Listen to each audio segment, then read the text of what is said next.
Alrighty. What up, everybody? Welcome back to the arcade where we are playing through more role quests.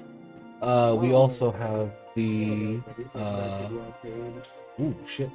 Did I have my other monitoring stuff muted? That scared the fuck out of me. But we're here to do more role quests. We're here to we need to do the Pictomancer job quest, and after that we're gonna go and wrap up the rest of the side quests in the zones. I think we have one last quest, or like a handful of quests left in Kozamauka, and then it's onward to oh god, I can picture it. The place with the forest that I haven't remembered the name yet of. But yeah, hopefully y'all are having a good Wednesday. All taking it easy.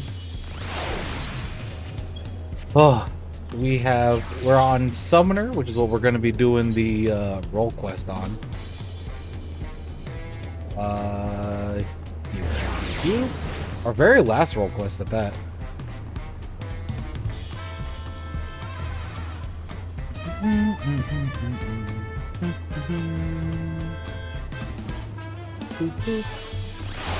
All right. I wonder. Again, so far, 3 out of the 4 we've done have been super fucking silly. So we'll see how this one ends up, I guess. And also get out my car bumper before I forget. What up, Suhei? Power Forgotten. Is that Razathan? Oh shit. Suhei seeks an adventurer with a penchant for the magical. That'll be me.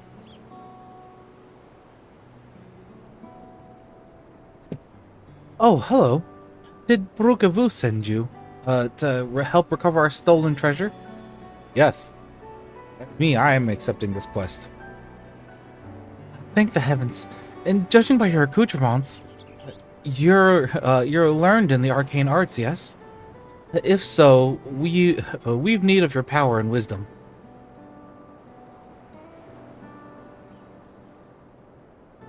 Truth be told, it is wisdom that we require most, you see. Even though the treasure has been guarded by our people for generations, we know little of its true nature. Explain. In ages past, the forests of our homeland were plagued by terrible beasts, a constant source of fear and danger. To combat this menace, our mages spent many moons researching the treasure, known as the Perch of the Apex. That's a cool name of an item. Holy shit. Sounds like a cool staff or something, even though I know it's going to be one of those little totem things, but still, holy shit. Upon unlocking its secrets, they were able to drive the monsters from the woods, bringing peace at last. With the threat all but eradicated, our forebears forbade any use of the treasure and enshrined it within the village. As the years passed, we slowly forgot what it was to live in fear.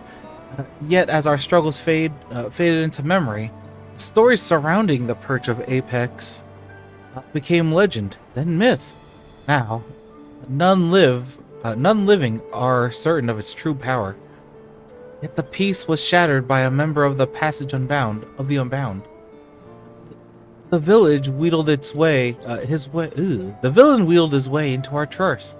Then stole upon my husband. Oh, the treasure's appointed guardian, catching him unaware with the terrible blow that left him unconscious. He has yet to awaken, so my daughter, Tapiki, has set forth to retrieve what was stolen. Unlike her father, she has no skill in the arcane arts. Oh, okay. And chose the path of the sword. That's why I've been seeking someone with the knowledge that she lacks. Should the ancient power be unleashed, please, if you can find it in your heart to help Tapiki, I would be forever grateful. There's a mystic artifact involved, count me in. I'm here to learn about mystic artifacts. Oh, thank you, thank you. Now our only clue to the thief's whereabouts is from something he mentioned during his stay in our village. He spoke of his desire to bring change to a place called Radzat Han. That is where Tapiki decided to begin her search, so she boarded a ferry bound there, by way of Limsa Luminsa, with her trusted sword and shield close at hand. That's how you'll know her. Oh, she's a paladin. She agreed to stay in Radzat Han to gather information until aid arrived. I know nothing of the place, but it's likely she can be found in a marketplace or some such. Please, bring our treasure and my daughter safely home. There.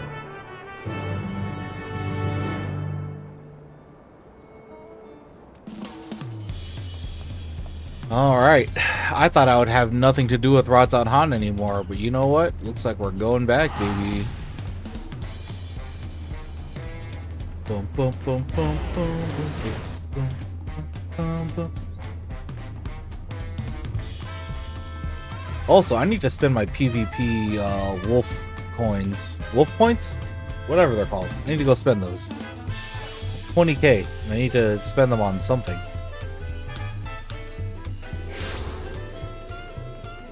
Let's see what we got here.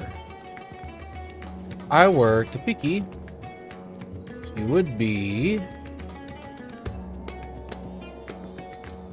Ah, that's the relic quest. I was like, what is that over there? Rally Swordwoman. Yep, that sounds like her.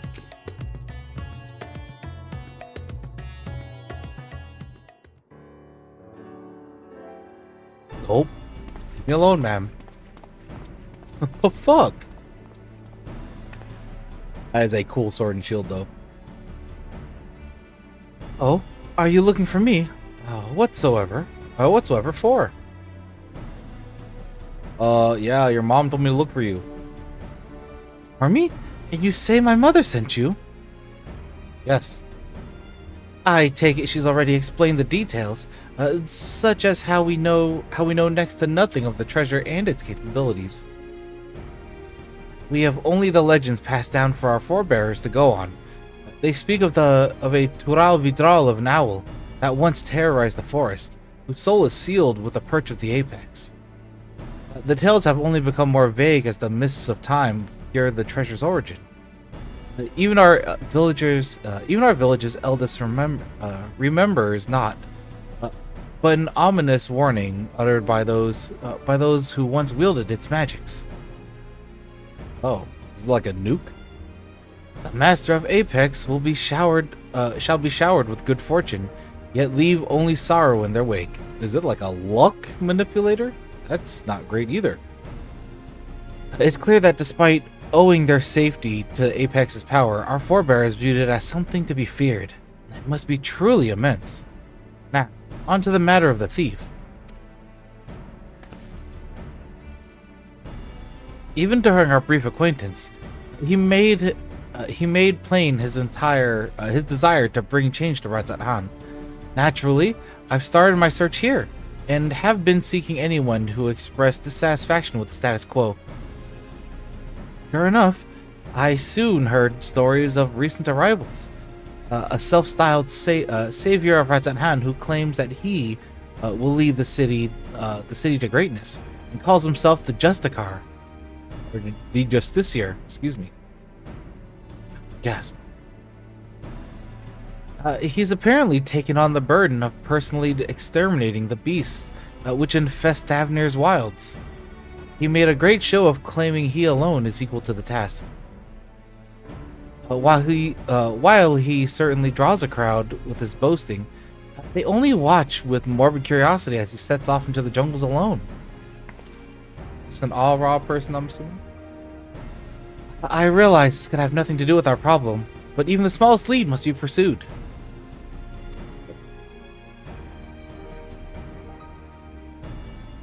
I've heard he often gives his speeches at the region's smaller settlements. So, shall we go see this Justicar for ourselves? Odd. Check him out. It's decided. I heard Yedlima Yedlimad? Yedlimad would be a good place to start. Hopefully, there we can find our next crumb of a clue.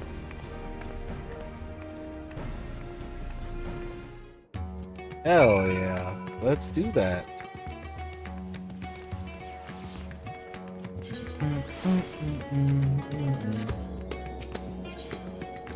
Let's go to...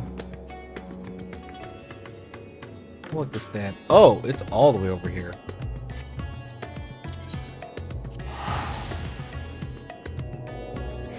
Oh, excuse me. This coffee is not working for me. Also, still having trouble sleeping. It's real bad. Elden Ring and Dawntrail really fucked me up.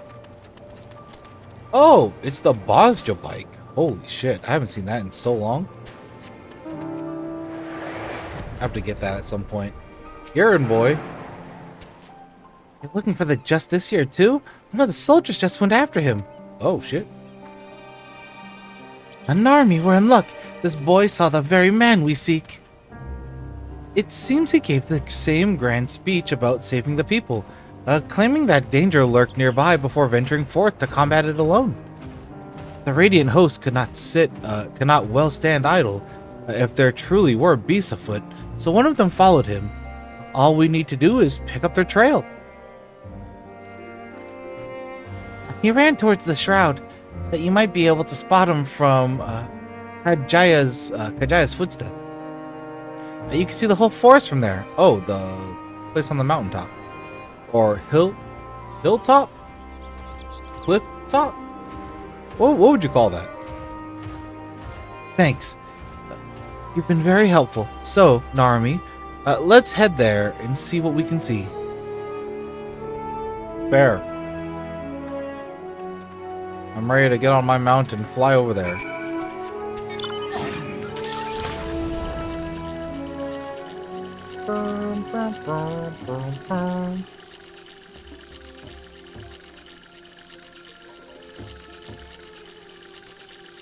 Oh, excuse me.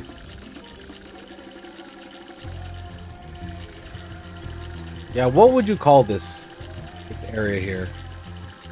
A hilltop? Cliff top?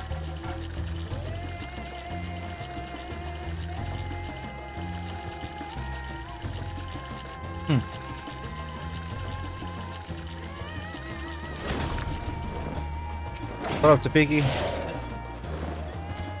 Now then, let us begin our search. Since I've never actually seen the Justiciar, I suggest we find the Radiant Host soldier first.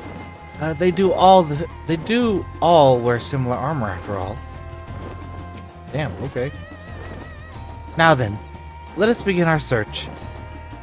Oh, she just said the same thing. Alright. I hate this minigame. Oh. Monkey? Monchi.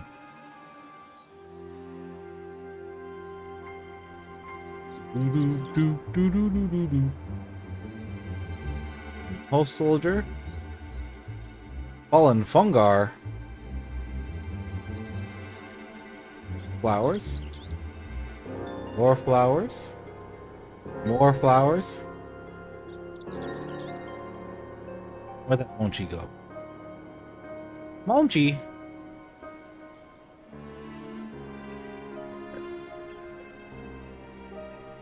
Alright, let's look at this fallen fungar first. Whatever that is, it isn't moving anymore. Could it be one of the fiends that Justiciar is after? That must be him. But what happened? We better get down there quickly.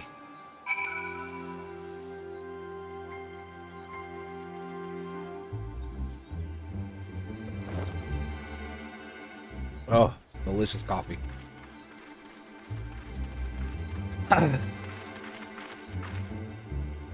Did he get hit with a rock? Or was that rock just happenstancely placed there?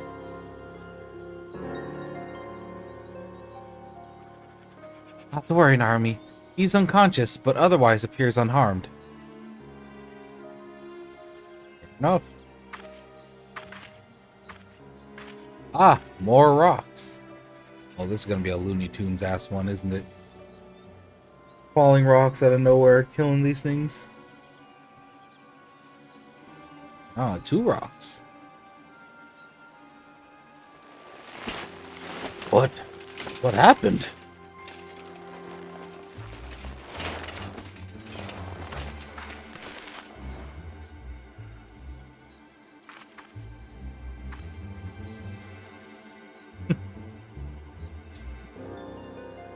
We heard you. We heard you came here in pursuit of the Justiciar. Do you remember anything? Yes. I eventually found him. He was confronting that fiend that now lies dead. Okay.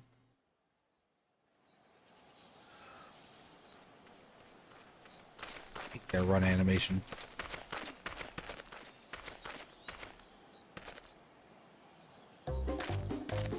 Yep. At last, the Justiciar graces Rajat Han. I shall bring unending peace to this beleaguered land.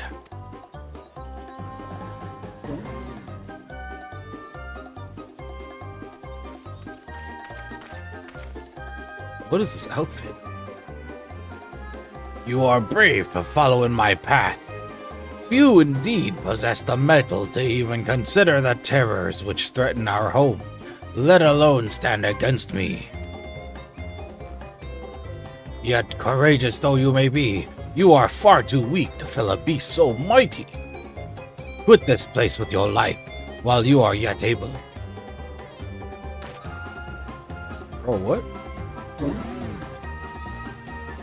Sir, it's a fungar.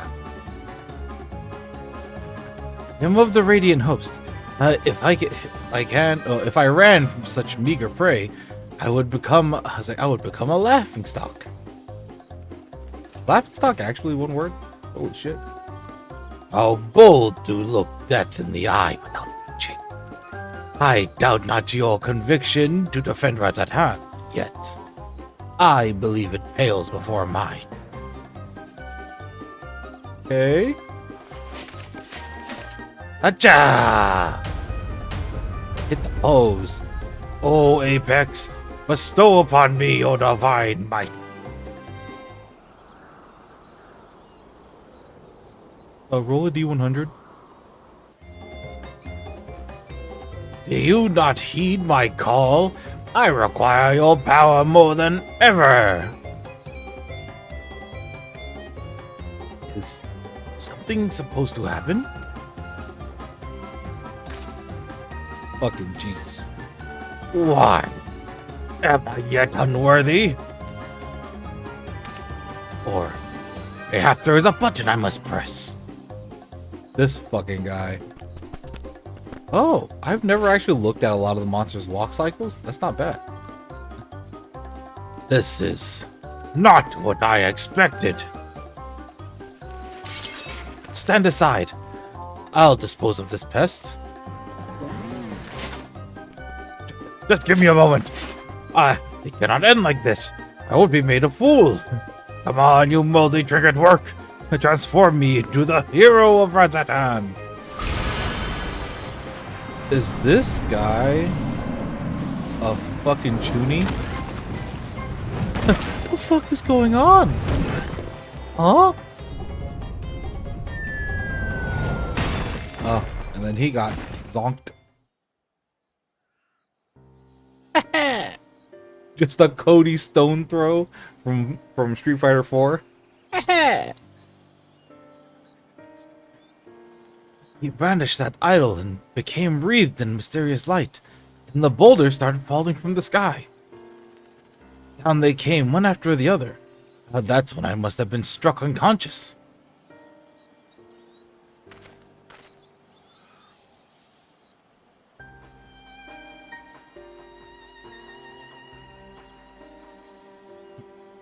I recall only faintly, but I think I heard the man mumbling.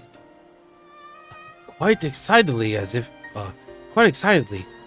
he had come come upon a sudden revelation, or as if he was overtaken by madness.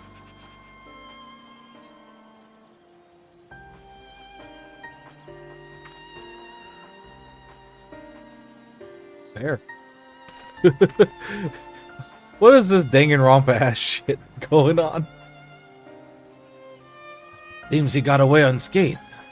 either he had an incredible stroke of luck, or whatever he was beseeching to actually answered. With the fine intervention. And it's as I suspected. The Justiciar is the self-same thief who stole the perch of the apex. Legit.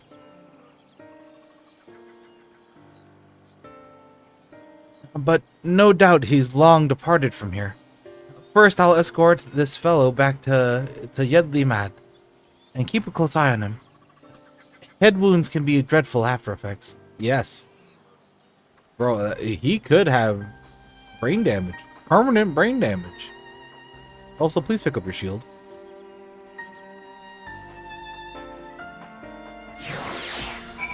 Ooh.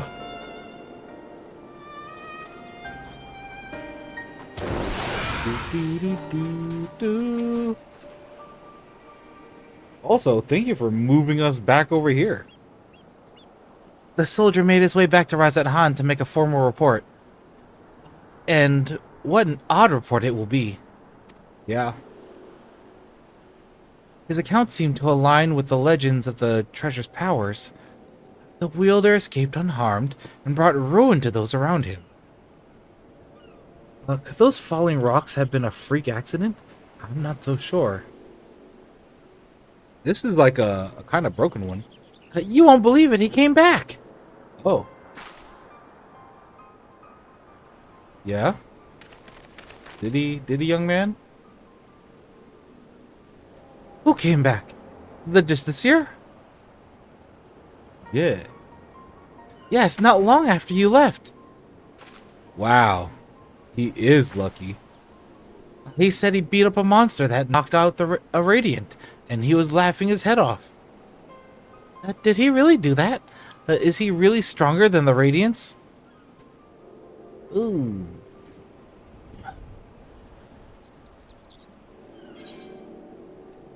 Maybe he is, maybe he isn't. Whatever he did, the monster was slain, I suppose.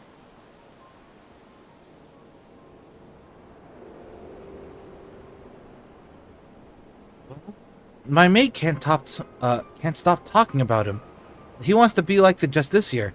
His mom and dad weren't too happy about that, though. I'd advise your friend to look for a different role model. But we thank you for telling us what happened. Later, I'll tell him that. Hey, loser, get a different role model.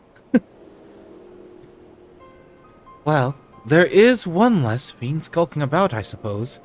He may have been simply testing the treasure's capabilities, as far as we know. He's yet to use its power to evil ends.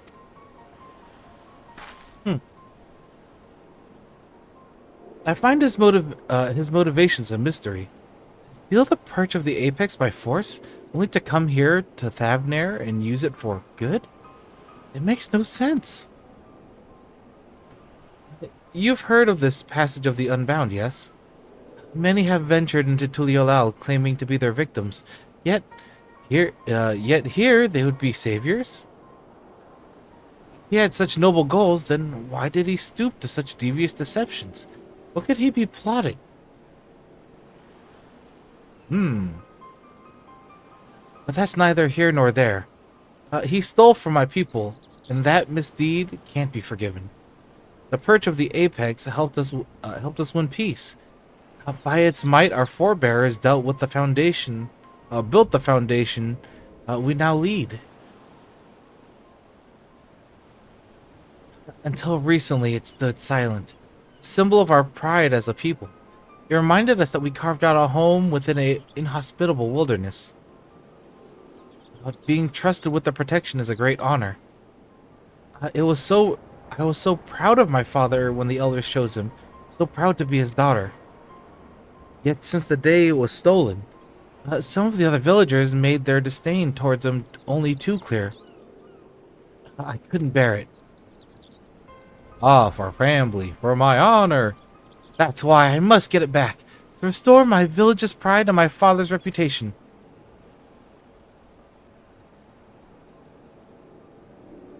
There's still so much we don't know about the Justiciar, but we have to assume he's learned to wield the Apex's power. I can't say whether those falling rocks have anything to do with it, but I won't discount it outright. I'll continue looking into his whereabouts, while we still have so many questions. But with both of us working together, we'll find the answer soon enough.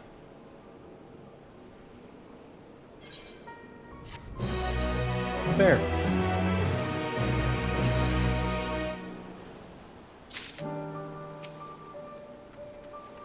There we go. A brand of justice.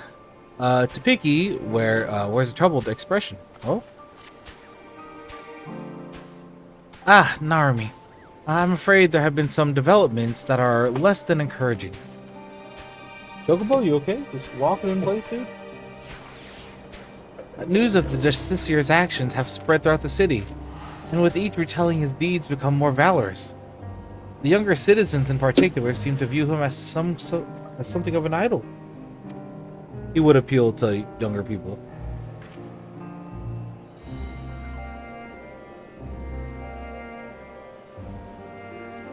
Despite the creatures he hunts posing no real danger. He would paint them as mighty beasts in need of a felling. Of course, the Radiant Hosts are far too busy to trouble themselves calling every pest that casts a sideways glance at the city's gates. Yet the Justiciar has twisted circumstances to his advantage. He proclaims to anyone who listens that the Radiant Hosts shrink with terror before these beasts, and that he's the only one who can eradicate them. Oh, I see. Though you might expect such claims to be dismissed as wild ramblings, it seems no few people have fallen for this ploy. The whispers of his exploits among the youth are practically grown into a clamor. Yet, we mustn't be discouraged, for his increasing fame only makes it easier for us to sniff out his trail. And where better to start than Razat Han? I'll see you there, Narumi. Fair. You Razat Han.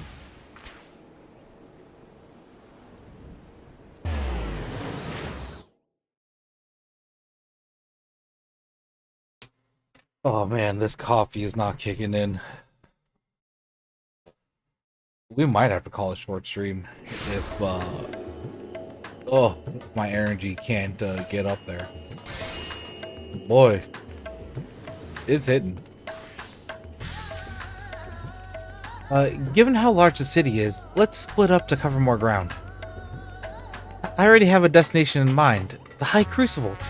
I hear the alchemists there can concoct all manner of tinctures and powders, including those which could help in detecting traces of energy left behind by magics and enchanted tools. Fallen rocks have an invariable marked locations with the Justiciar that has performed one of these feats. I believe an alchemical mixture can help us determine if their presence is the work of the treasure. Fair. I'm hardly an expert in such concoctions, though, so I'll seek the advice of the High Crucible. While I'm doing that, I'd ask you to go to the Hall of the Radiant Host and see if there's any new information on the Justiciar's whereabouts. Does that plan sound agreeable to you? Great. Now that we both have our tasks, let's get to them. I'll meet you back here once my business is done. Fair.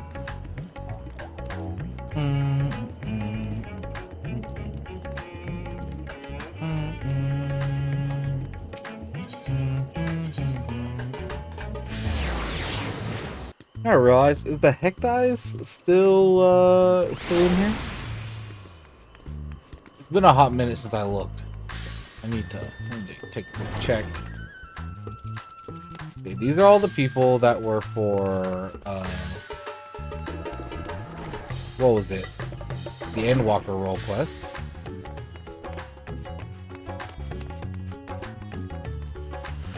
I don't remember which room they're in, though. Is it this room? Oh! Yep, he's still here. Preoccupied Radiant. Hey, I need information about the Justiciar. Tired of hearing about this Justiciar. His popularity among the city's younglings is quickly becoming a cause for concern. As we might to refute his claims that the Radiant hosts are allowing monstrous beasts to run amok unchecked. You know how young minds are, impressionable, and difficult to change once set. We initially disregarded him as a boastful eccentric, but his alarming sway over the populace can no longer be ignored. We are at present considering whether to open a formal investigation into his activities. You and this ally of yours have done well in your search thus far. You even have a working theory about the falling stones. Quite impressive. Several of our number have encountered him during their patrols, only to lose sight of him under a hail of rocks. Is it always falling rocks? Such incidents have become all too frequent, and many of our ranks demand we act. For now, I'm afraid this is all the help I can offer. Please, share what I've told with you with your companion, and together we may yet unmask the Justiciar. Boom, boom,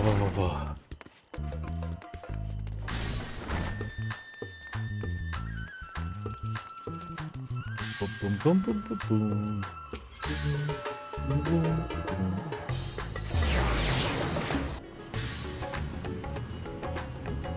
Ah, nose is so itchy.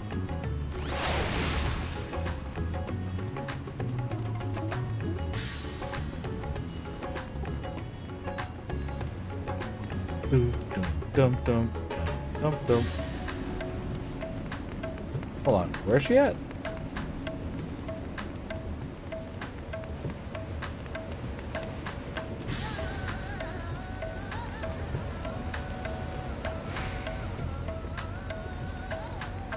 Did I look at this wrong? Oh, he's back at the Aetheryte. I read that wrong. Teleport there because of the relic thing. I'm stupid. I'm silly. What up, Tapiki?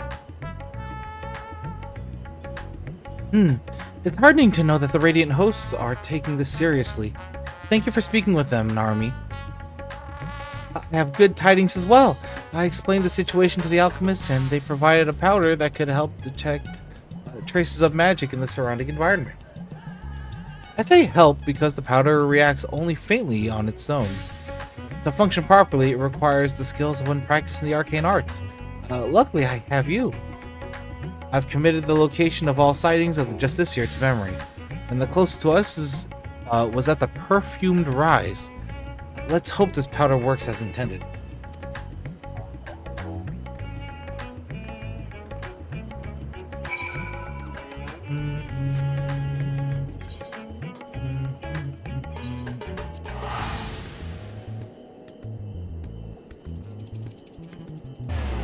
Oof.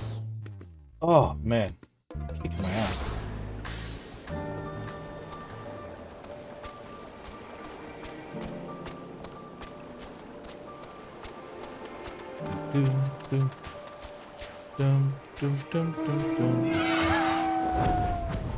I still love this area. Thavnair was such a wonderful thing to go visit. What a wonderful place.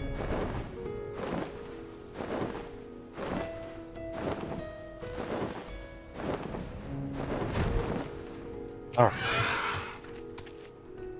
The Justiciar was sighted near here, and I didn't see any other conspicuous stones around, so I sprinkled the powder over this one. Now, concentrate your focus or inner eye or whatever it is that you focus your power and see if you can detect any unnatural force. Stare at it with my carbuncle mind.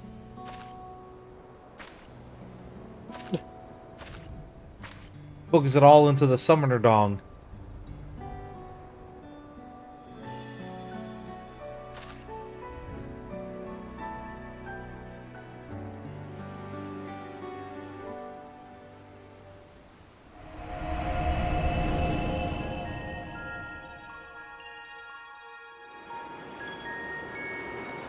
Ooh.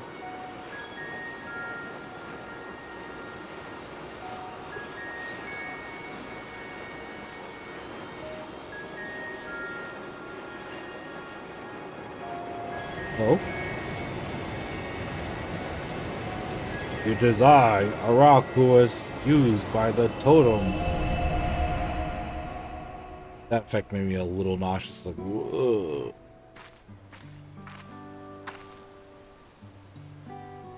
So, were you able to detect anything? Yes. It definitely comes from the thing. I knew you could do it. So, because there's no crystals in the rock, the energy you detected must be the remnants of some kind of spell. Is that right? And taking the story of the radiant we rescued. Okay. You meant like the radiant host. Okay. And taking the story of the radiant we rescued previously into account, we can conclude that the Justiciar uses the treasure to call those stones down from the sky. Seems to be the case.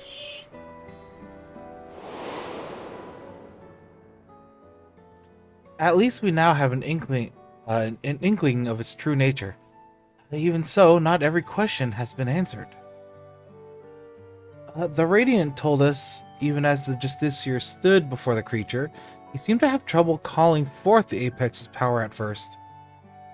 My father once said that the perch of the Apex is much like the wand he used to weave his magics. Of course, the main difference between them is the unique nature of the essence stored within the treasure.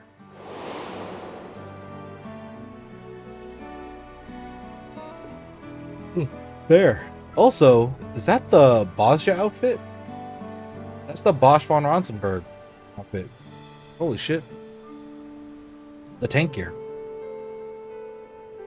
I know little of such arcane instruments, but you must be quite familiar with them.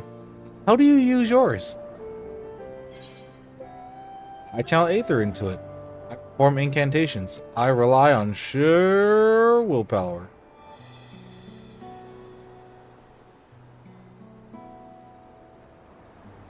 I see if determination and intent are what are required. I dare say the Justiciar has his share, if little else.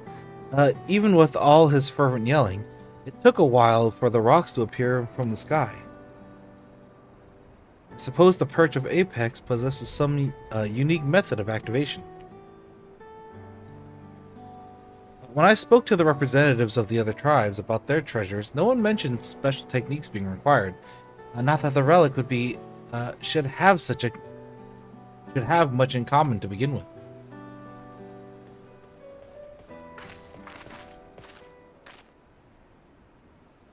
Dude. That armor. That mask, that face covering. Holy shit. You two, did you see an RE girl pass through here by herself? I'm afraid not. What happened? Me? Wait. I recognize you both. The hero from the final days and our recent visitor from Tural. I apologize for the imposition. But may I beg your assistance?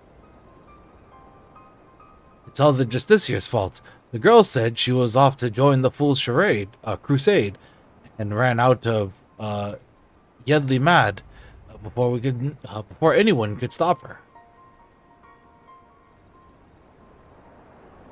This is the person that the boy told she should get a new role model.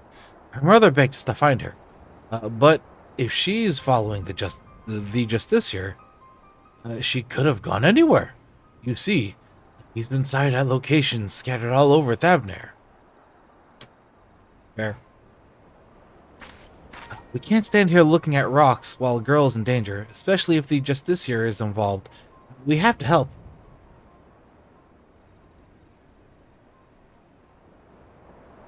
That much is appreciated. We search for the place where Justiciars have been spotted before. Or perhaps you could start where he hasn't been? Fair. Uh, Good idea. As far as I know, he's been sighted in the northern shores. Come on, Narumi.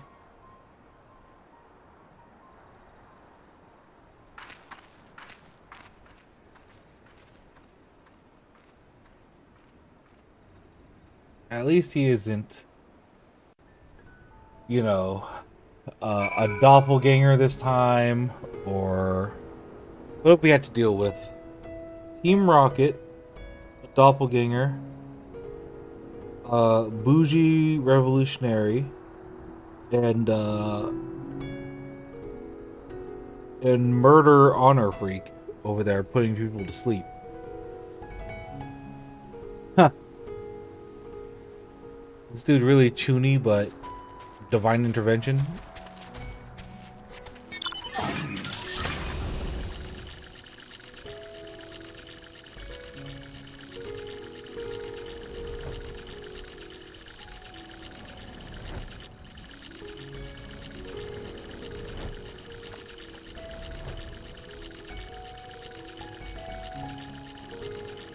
Further down.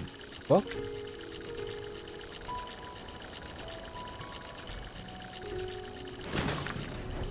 Anything to Peaky? I don't see her anywhere. I hope she's safe.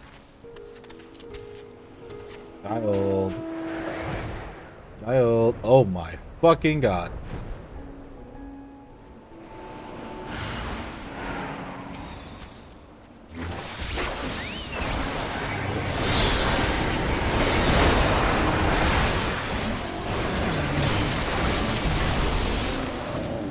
Oh, this thing is strong. Holy shit.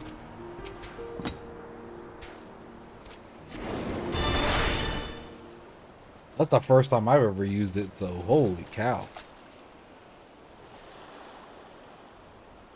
Ooh. Excuse me. I've heard fighting, so I came here as fast as I could. It's a good thing you arrived in time to save the girl. Thank you, miss. Thank you. I'm glad you're safe, but your mother must be worried sick.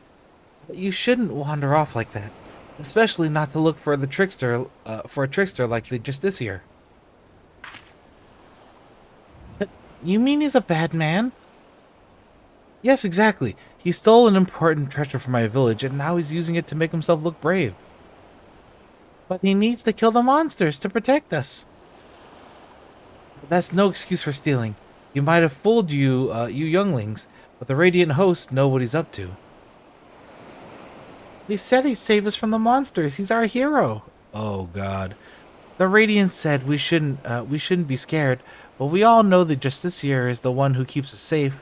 We don't need the Radiance anymore. Oh boy. They would be very upset to hear you say that. No hero can save the world alone.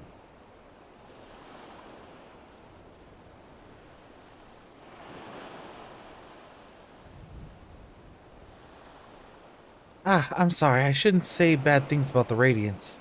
Yeah? The Radiant Host works their ass off. They protect everyone in the they protected everyone in the final days. I guess I forgot how much they care about us. Yeah? Yeah? True. True. I'm sorry too. I shouldn't have spoken to you like that after all you've been through. You said the Justiciar is a thief and a trickster, but I hope it's not true. He's my hero. Well, I'd best escort her back to Yedlimad. I believe I'll meet you there later, Narumi.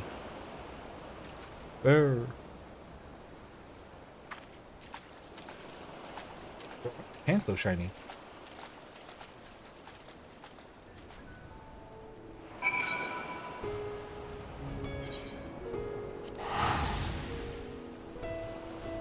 Okay.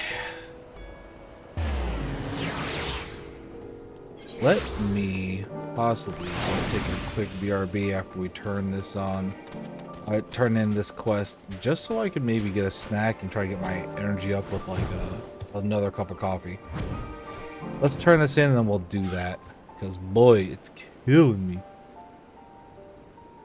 The girl and her mother are reunited, and I think we can both give ourselves a pat on the back. We did do a good job. They're on the run. They're on their way now to inform the Radiant Host that all is well.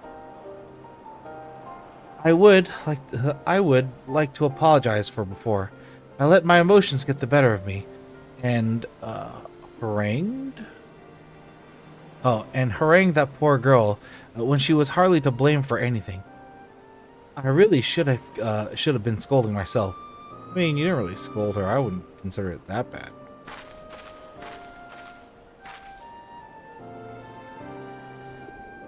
It's not like you yelled at her like it's your fault your parents died or some shit. You know what I mean? Narumi, there's something I neglected to tell you before. Oh?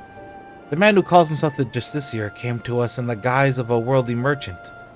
He was eager to ask about the Perch of Apex and its history, and I was equally eager to tell him, not even considering what he might do with the information. Oh, kinda your fault. I'm so proud of my father for being appointed as his guardian. I suppose I was trying to impress this stranger out of sheer vanity. That vanity led my father to being attacked and the treasure being stolen from under our noses. I have no choice but to make amends for my mistake and bring it back. Yet some are convinced that the Justiciar acts only to serve the greater good. I couldn't accept that he might not be as rotten as I thought, and lashed out at the wrong person. Oh, that's what you're talking about. From now on, I can't let my emotions cloud my judgment. I must remain calm and look at the facts for what they are. And the facts say that the Justiciar has done no harm to the people of Thavnir. Fair? Even so, the organization he serves, the Passage of the Unbound, is evil to its very core. If my actions at my village are not villainy, I don't know what is. The situation is fraught with contradictions. I don't know what to think. What about you, Narumi? Oh, there were still too many unanswered questions. Even if he hasn't attacked, his actions are stirring unrest. Yep, one. He hasn't. Well, I guess he accidentally attacked a a knight of the Radiant Host. But so far, everything has just been kind of like it's been outside of his control. It's been a lot of his influence doing a lot of weight, pulling a lot of weight by like feeding unrest. I agree. He speaks of justice and heroism with great bluster. Yet there's something we're missing. Yeah?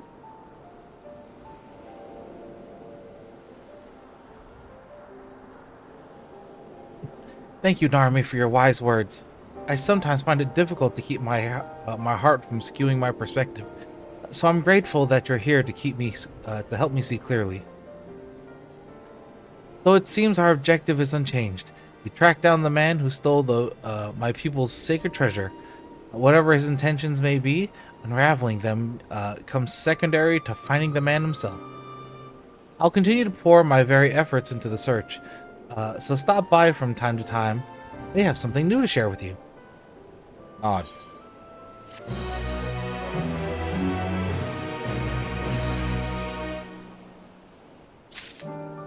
Alright, let me go take a quick BRB and try to get me a quick pick me up. Alright, BRB.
All right, we're back. We might have also made some mistakes. So, I went rummaging around for snacks, as a streamer does. And, people know I love spicy things. Okay, maybe getting ghost pepper chips for a snack isn't the greatest idea. But that's what we got. It's gonna keep me awake. So, you know what? That's what we're doing. I'm gonna pull my hair up. Because, boy, oh, it's spicy. We're gonna get this. We're gonna get through this, one way or another. Oh shit! Hold on, I want more chips. These are like really good. Fuck, they're really good. They're very fucking spicy. Okay. Ooh. The seeds of popularity. Tapiki is eager to share the new development in the search of for the new Justiciar. Narumi, I hope you've been well. Since we last spoke, the Justiciar has been busy felling fiends all across Avner, leaving a trail of witnesses behind in his wake. Okay, is he really slaying fiends? Oh, I guess technically he's slaying fiends, even if they are minor. Right. More than a few have reported seeing stones falling from the sky, which all but confirms our theory as to the treasures is causing the phenomenon. The stories share one more peculiar commonality. It seems the pests he hunts have all been of the seedkin variety. Huh. Why he avoids beasts of flesh and blood is a mystery. It bears mentioning that with these eyewitness accounts came the people who were rescued by the Justiciar, who invariably appear as these creatures attack. I see. In fact, the Justiciar has been there to save the day in every single instance of a seedkin-related mischief. Awfully suspicious, if you ask me. And I'm not the only one who thinks so. Some among the Radiant hosts have suggested that the Justiciar is planning these assaults somehow, so he alone can reap the glory from thwarting them. You know what? That seems pretty likely. That seems like a dubious thing to do. I agree, and I think this should be our next avenue of investigation. Nod. Many of these incidents occurred near the Giant's Gall grounds, so we should start our search there. If we can find one of these monstrous plants before it finds hapless prey, we may be able to shed light upon the Justiciar's methods. Time is of the essence, so let's leave at once.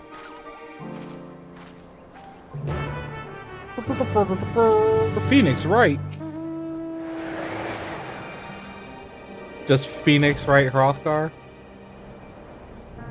Alright, hold on. I want more of these chips. These are really fucking good.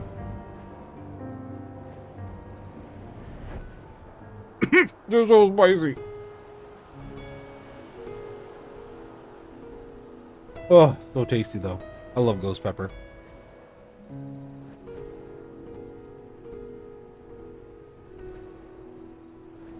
Oh, spicy foods. You give them to me. Couldn't be me. Local streamer eating hot chip and and streaming FF14.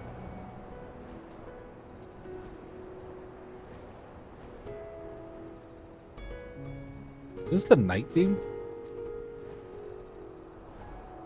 It isn't 6 a.m. yet.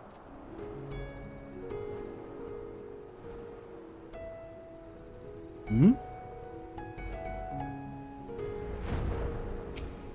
Tapiki? Any moving bushes? Slithering vines? Not here in any case. Narumi, I'll search the western path. Why don't you search east? As the sun comes up. If you see something, don't strike to kill. Weaken it, and then capture it with this rope. We'll learn much more from a live specimen. Don't worry. I will try not to kill it.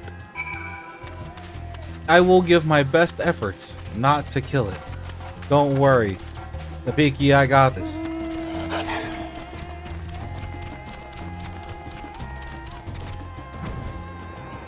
Oh, there it is. I see.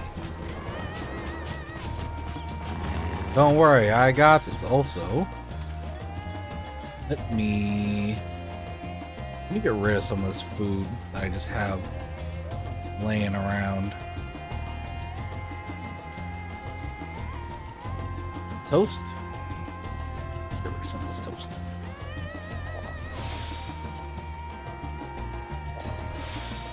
And then let's use one of these. Oh yeah, and chocobo. There we go. Alright, I got you. I won't kill it. Bomb it!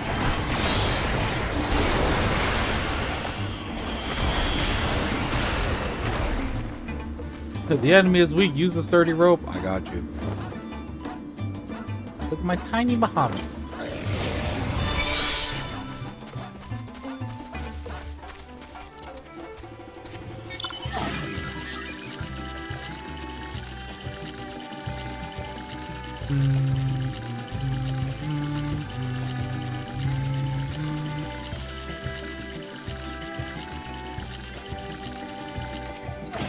Hello, Tabiki.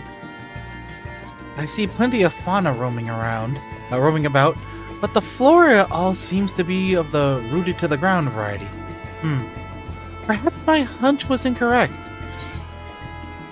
Captured Morbol seedling. Not even an aurochs could break free from the knots binding this Morbol seedling. There you go. That thing would be wiggling around so much. Jesus.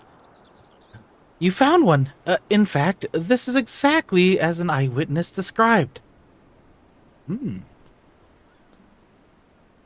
don't you keep it for the time being? Don't give it to me. I don't want it. I don't want it, man. Bring it to the Great Work, and I'll ask my acquaintances there to examine it with all haste. Crew, let's go! I'm just teleporting there. Get out of here, camel. I'm not fucking with you. Don't fuck with me.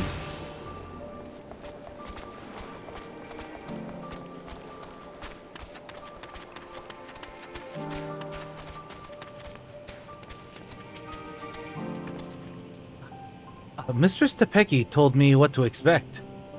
Well then, let's see the thing. Here you go.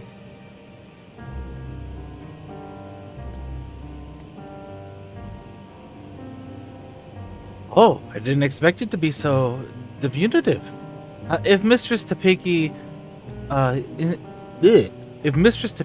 intuition is correct, then I expect interesting discoveries are in store.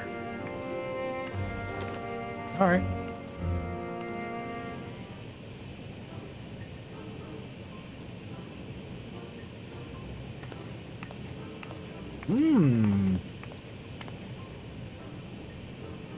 I always forget that I have a very short Aura stature.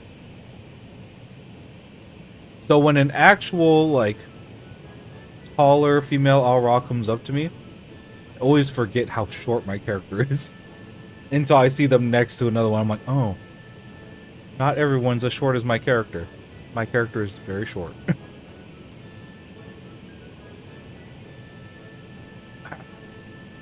You've brought me quite the fascinating specimen. Indeed. I can say for certain that this creature's growth isn't natural in the slightest. Biologically, it's still but a sapling, as you can tell by its size. Yet, it is the result of a specific alchemical mixture which is used to spur the growth of seeds and mycelium to an unnatural degree. I've never considered Morbles a member of the mycelium family, but maybe I should. I always thought that they were like sentient plants kind of thing. Like magical sentient plants. But maybe they are like more fungusy. Oh, never thought of it. The agents have a side effect of making the creatures more aggressive, which explains why such a small specimen would so boldly attack beings larger than itself. It did. It tried.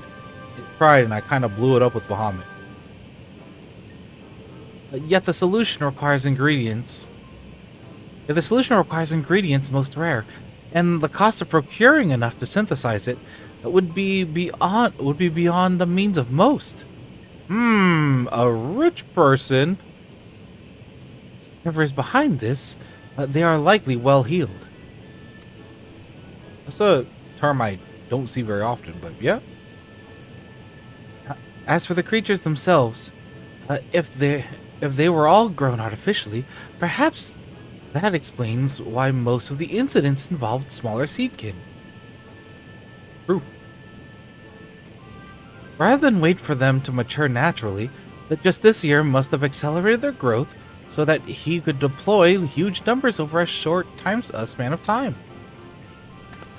In fact, his plan likely requires they be small, weak foes in order to guarantee his victory.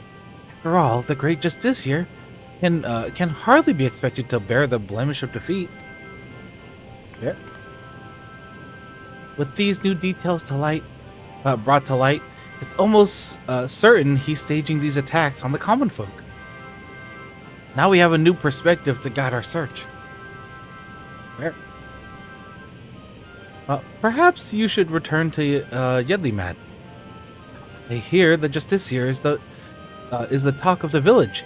They doubtless have stories to share.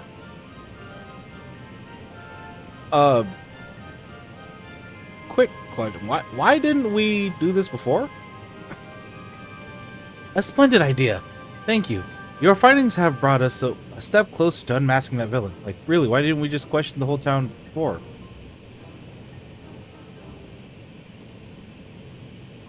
We questioned one kid. That was the extent of our questioning. One child. And then we told him to tell his friend to get better role models. That has been the extent of our questioning in this one town. Let's hurry to Yedlimad. The more accounts we have of the Justiciar, the better our chances of predicting his next move. Nod. Oh, here we go, teleporting again. Whoop.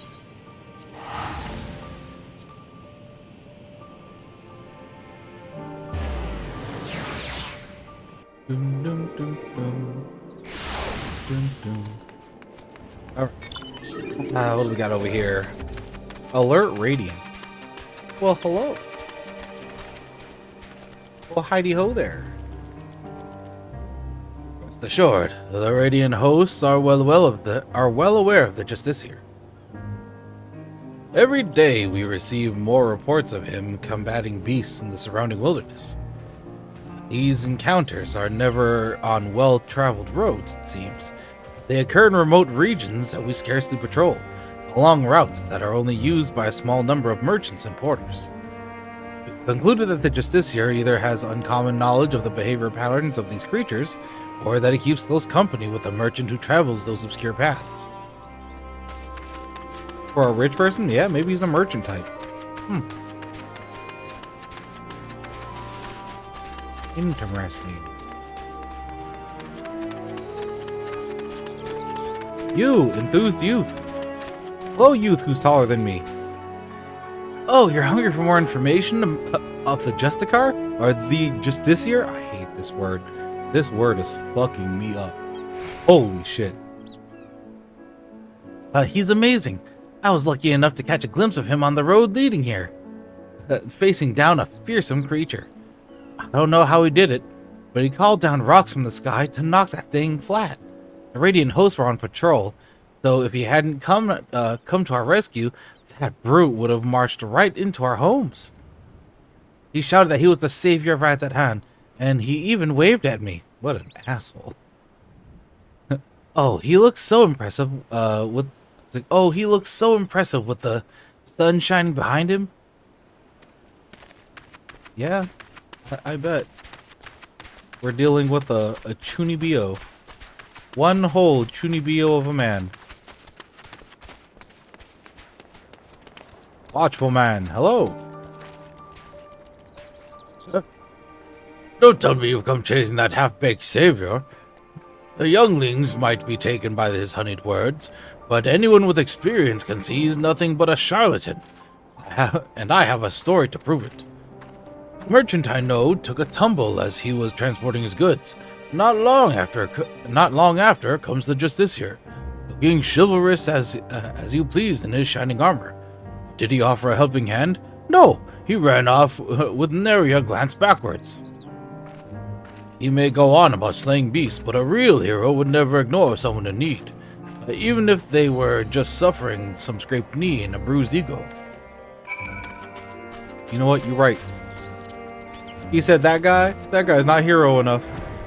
Eat shit.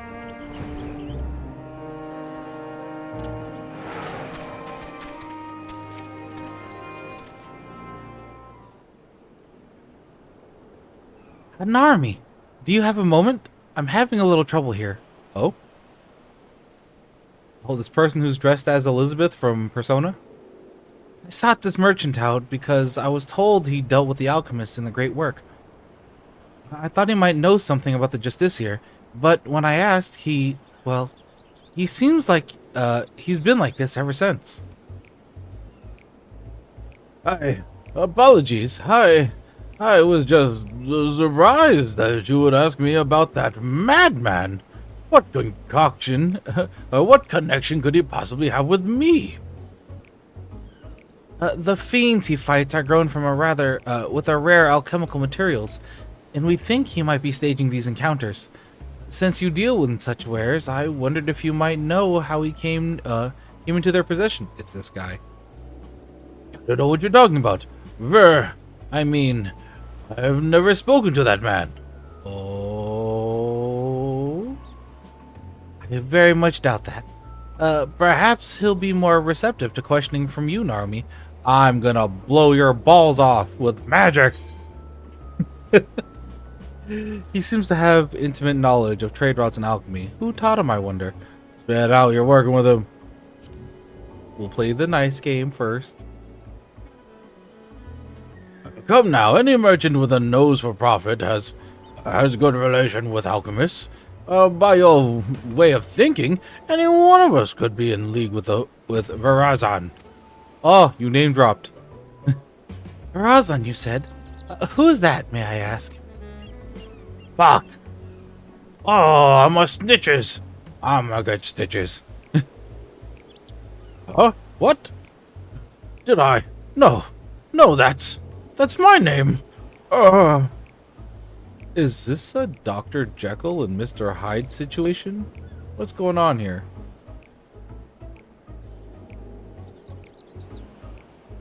No, it's his dad. I'd be a fool to continue the charade any longer. My son, Verazan, is the one you know as the Justiciar. To be suddenly confronted with his litany of misdeeds, I quite lost my composure. Oh shit! You're his father? Then, do you know how he came into possession of such rare materials and knowledge? Aye, he stole them from me, my most valuable materials and my precious maps. Yet I was the one who chose to hide that fact, and I bear the blame for the consequences. Fair. What can you tell us about him as a person? He's a dickhead. Verazan was obsessed with tales of legendary heroes even from a young age. I paid a great deal of money to have him tutored in the art of the bow. Oh no. He became quite skilled at it, in fact, but not quite as skilled as his arrogance led him to believe. Due to this, and perhaps a lack of ambition, he never aspired to true greatness. I see. Instead, he became to rely on fanciful equipment and exotic potions, rather than honing what skill he had.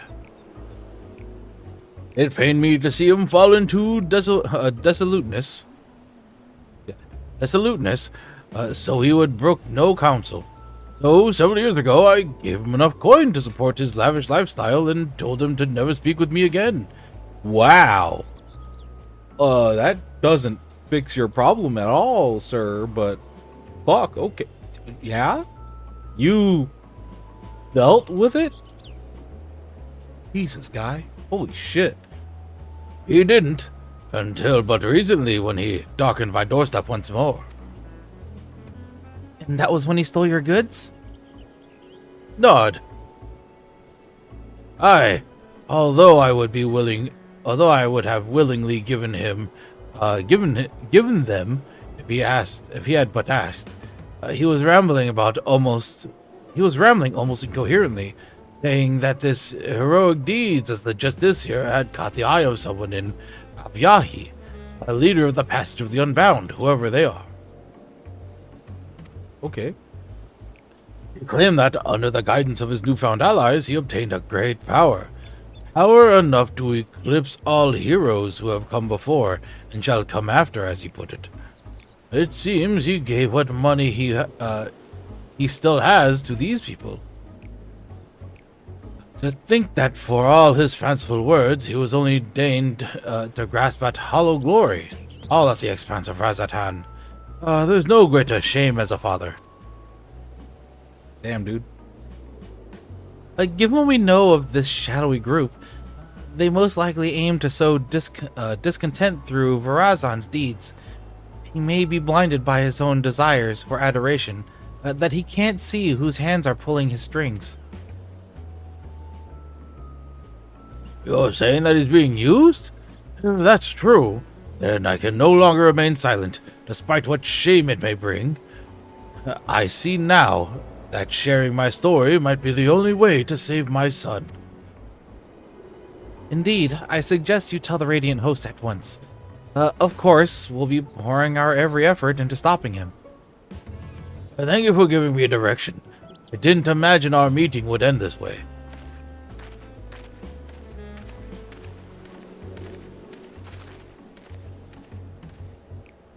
Truth be told, I'm not entirely unsympathetic towards Varazan.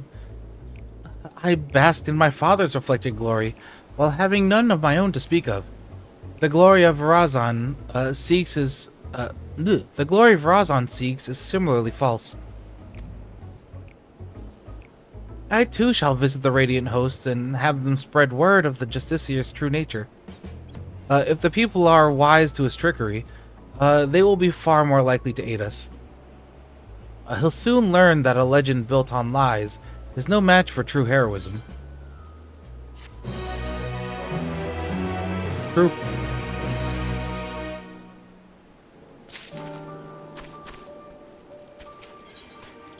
Uh, 96 Floundering Flame. Tabiki appears pleased with a blow dealt to the Justiciar's credibility. Greetings, Narumi. Varazan's father has been as good as his word, and has confessed the truth of his son's actions to whomever will listen. Even among the younglings, far fewer sing the Justiciar's praises.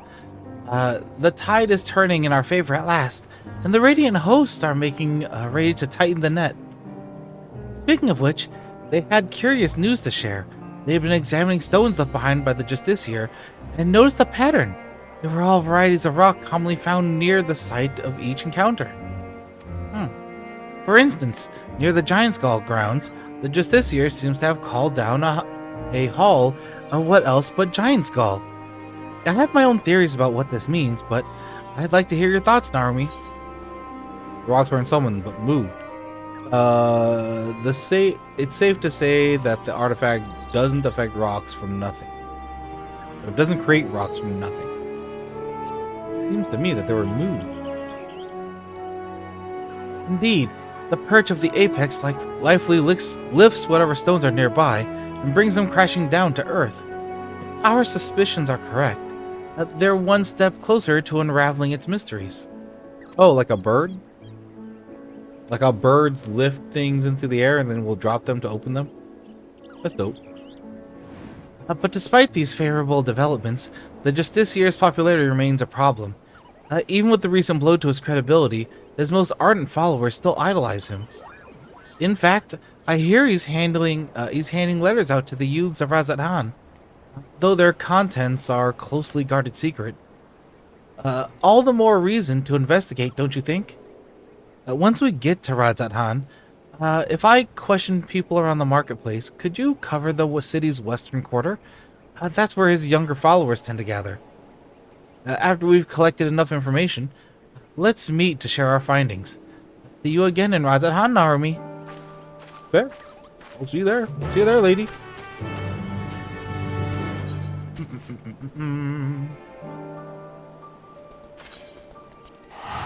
What is this? Ruveda fibers is probably the closest one.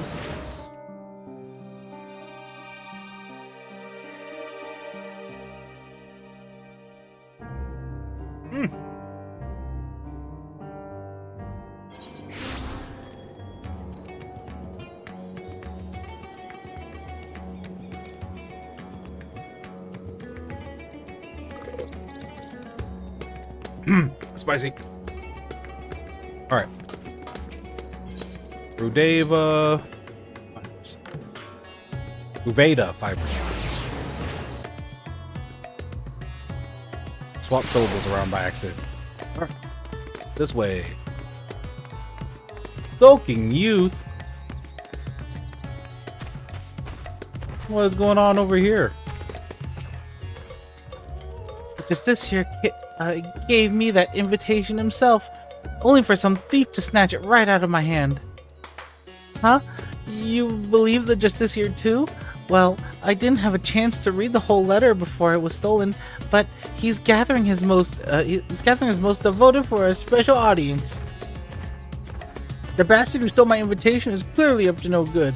He even muttered something about getting revenge. Well, who could hate someone so noble? Man, the fan club is going strong, I guess.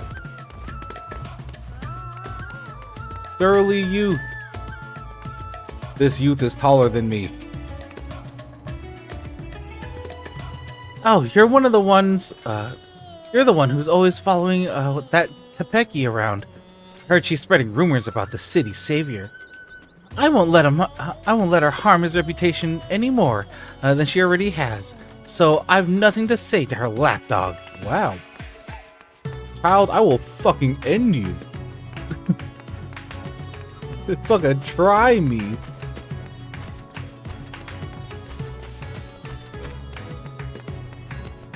Downcast youth.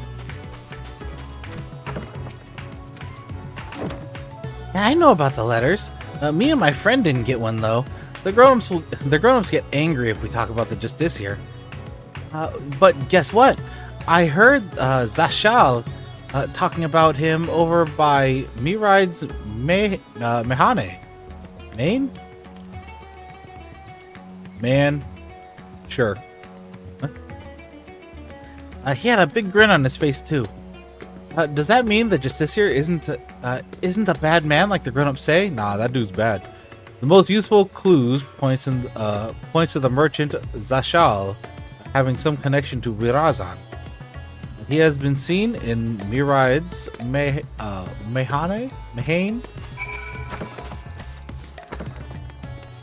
Jeez.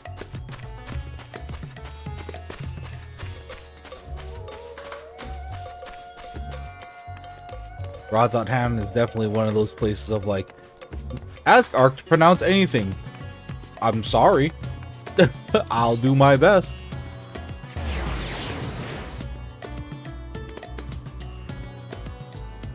I do like this location. It's sad we don't go here more often, but I do like this location. Yep. I see you, Zashal.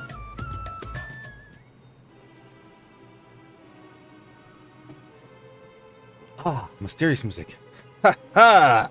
It's truly what they say, a fool and his gill are soon parted.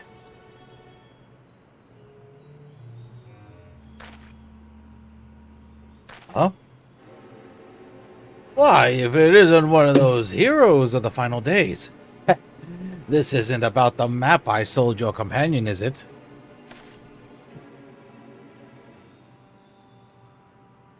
Is he the same NPC that sold a map to Estinian? You'll find it points to the way to the vaults of Alzadal the Third, exactly as described. I may have employed a few creative methods to entice my customers, but what merchant doesn't? Talk about NPCs I don't remember.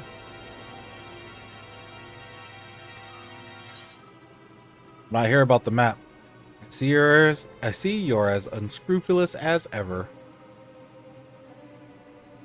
I'm gonna headbutt you with this fucking summoner horn. Now. A man can't fill his belly on virtue and honesty. Any road. Something tells me that's not why you're here. Bro, I need you to tell me if you know this dude. You're after the Justiciar.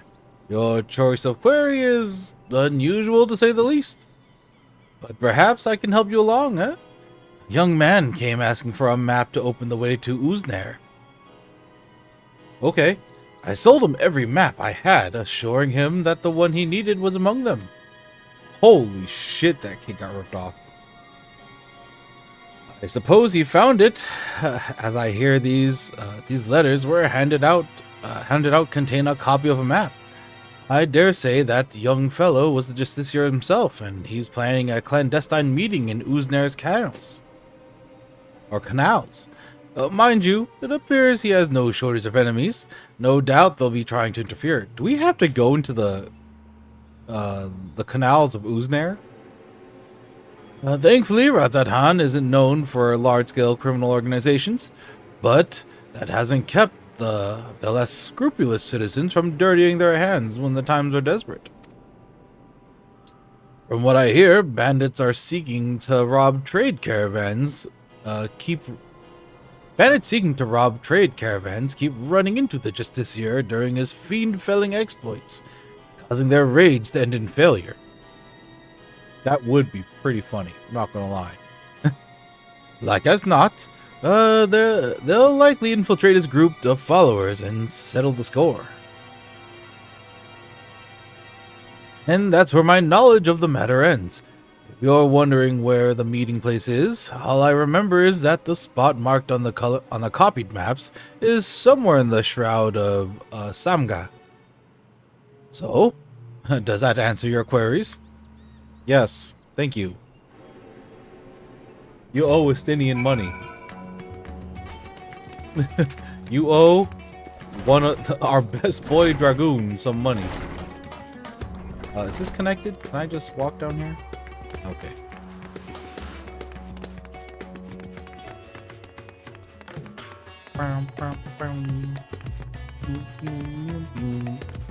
Yeah, I really miss. I'm gonna miss a lot of going back to Razadhan. I like Solution 9, but Razadhan was a vibe, and I absolutely adore this place. Same thing with Old Charlane. Having no reason to go back to either one of those two. Well, actually, Old Charlane, you would go back to see what's her name for turn-ins. That's beside the point. There's no reason to casually hang out there anymore. Those in support of the Justiciar didn't seem surprised when I told them of his misdeeds, but still they were reluctant to betray him. In short, I have no luck. What about you, Narumi? Yeah, he sold some kids some treasure maps, and now they're meeting in the canals of Uznare, which is wild. But okay. Your investigative abilities never cease to amaze me. As for the gathering Varazan is planning, I expect it's some scheme to prop up his flagging popularity. Even so, many of his devotees are younglings, ill-equipped to make the perilous journey to the meeting place. If they've any sense, rather than attempt to travel there directly, they'll stop at settlements along the way to rest and confirm the route. You said the map led to the Shroud of Samga, yes? That means that Palikastan is the closest settlement. I hear many took refuge there during the final days, and it's now a bustling town in its own right. The arrival of more people would hardly raise eyebrows, making it the perfect place to avoid unwanted attention while they make ready. But we should head there before they leave on their final leg of their journey. True. To Palikastan.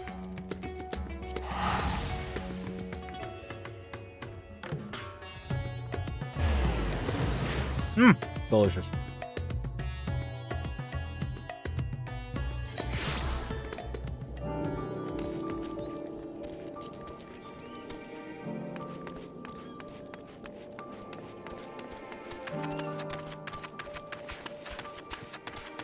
Alright, what youth do I need to find? Oh, it's a Pinky. I was right, Naomi. Many of the youths are carrying pieces of parchment. Those must be the letters. It seems my reputation has preceded me. Our suspected followers clearly avoid me whenever I try to approach. Still, we can use this to our advantage. None of them would dare leave Palikastan while there's risk I might follow after. I'll keep watch over the comings and goings. But we'll make sure to leave the obvious blind spots. If one of the Justicier's followers attempts to escape the village, I need you to go after them. Now, find a vantage point that affords a good view while keeping you hidden. Once you've started pursuing our unwitting target, I won't be far behind. Not.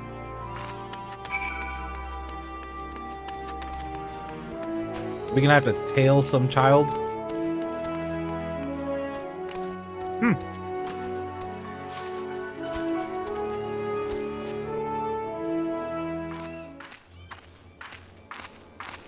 Doom doom doom doom doom doom doom doom doom doom doom doom doom doom.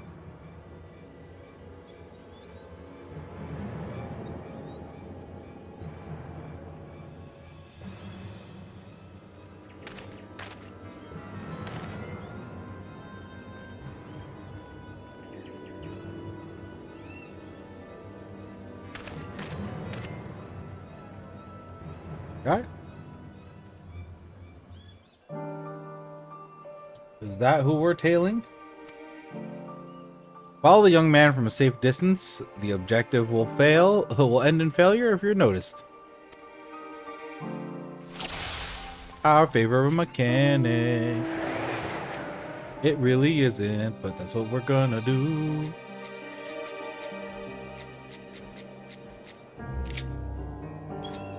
I need this guy.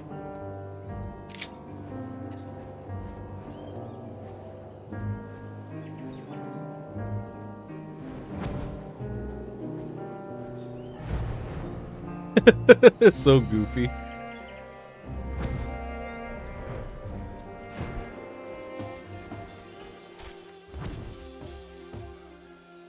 You don't notice me behind these trees in this bush.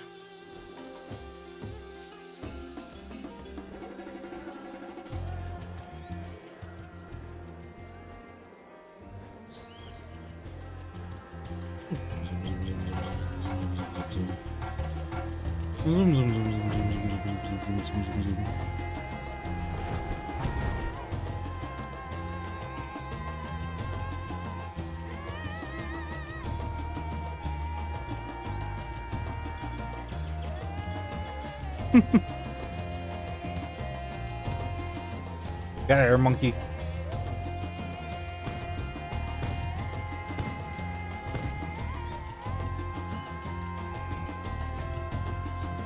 Something move? Yeah, the monkey behind me.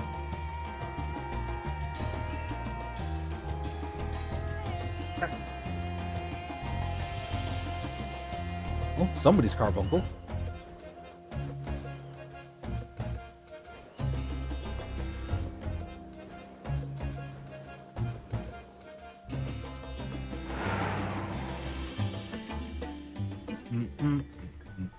That was a quick one, at least.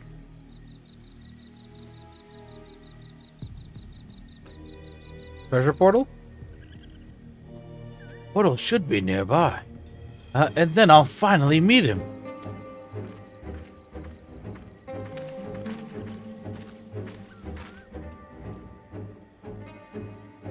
What? You're the hero who saved us in the final days. What are you doing here? I need to go catch that guy. You're working alongside the woman I saw at the village? I've heard about the rumors she's spreading, but I had no idea she'd enlist your aid.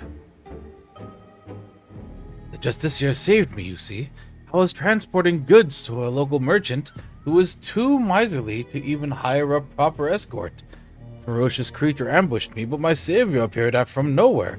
And saw off the beast. I owe him my life. But that's why I came here, to see if there's any truth to the rumors.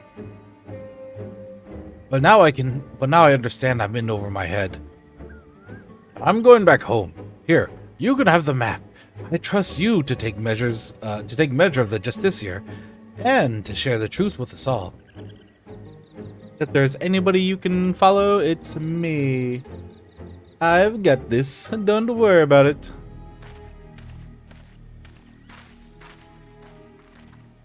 What do we got here?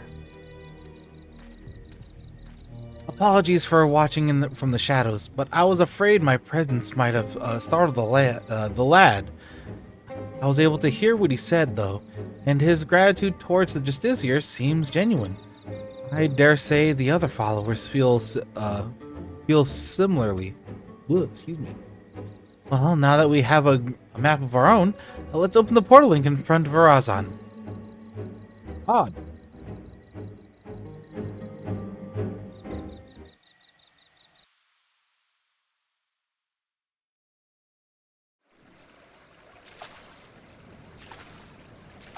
It's Uznare, all right. Good old treasure maps.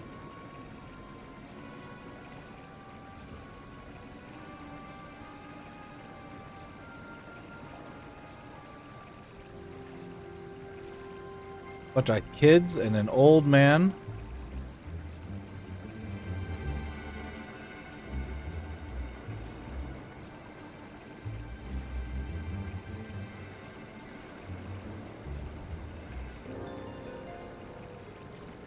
What a sight. Did the treasure cause this? Probably. See that dickhead, though.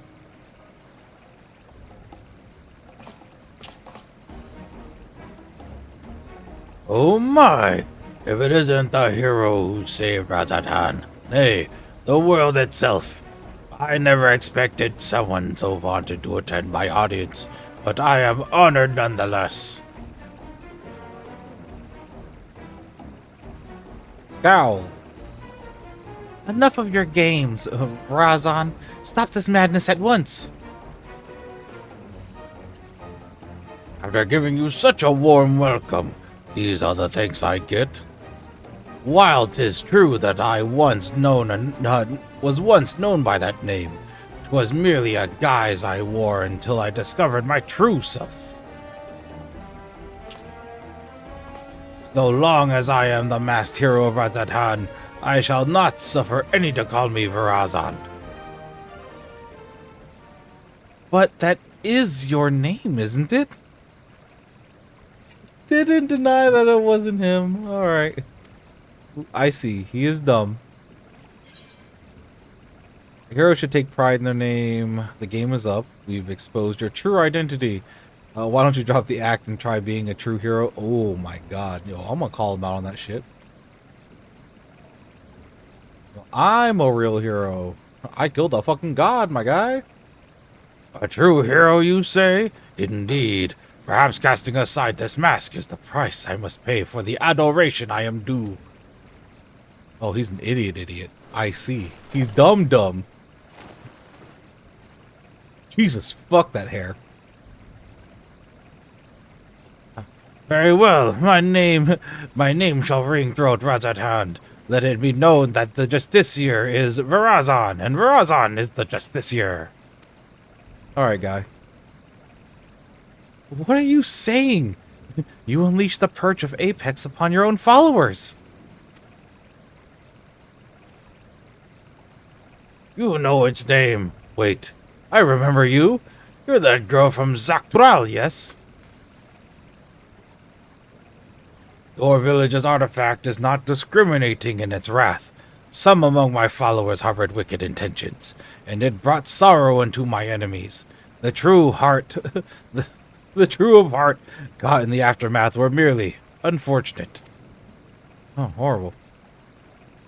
But they believed in you, even though you tricked them. What kind of hero are you? The worst kind. I'm gonna take out my book and beat you with it, my guy. You too would oppose me.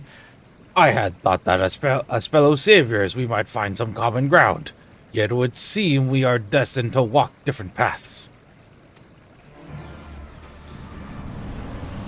Ah, he's Chunibyo, but evil. Now faced with unknown peril, a great fervor rages within me.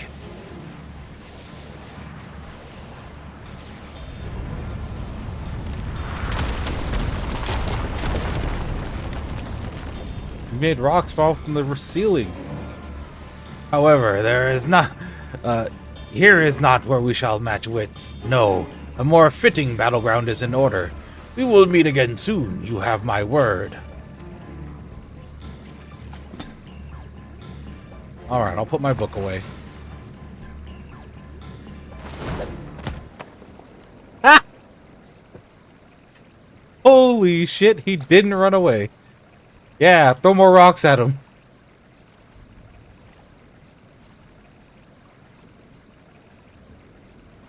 Did he just go deeper into the tunnel? No, he made his getaway, but you throw a rock at him. That's pretty funny. So, can you tell us what happened here? That is the oldest teen right there. That is a 65-year-old teen. Anytime I see that face model, that is a 65-year-old teen. You can't convince me otherwise. He gathered us all around and made a grand speech. Claimed he was the hero that would drive back the flood of fiends threatening Thavnair. Also, please chair. Please chair.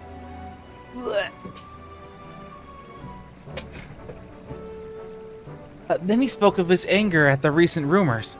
He told us to go forth and repair his damaged reputation, so that the people would love him again. He became quite impassioned, in fact. What a dickhead.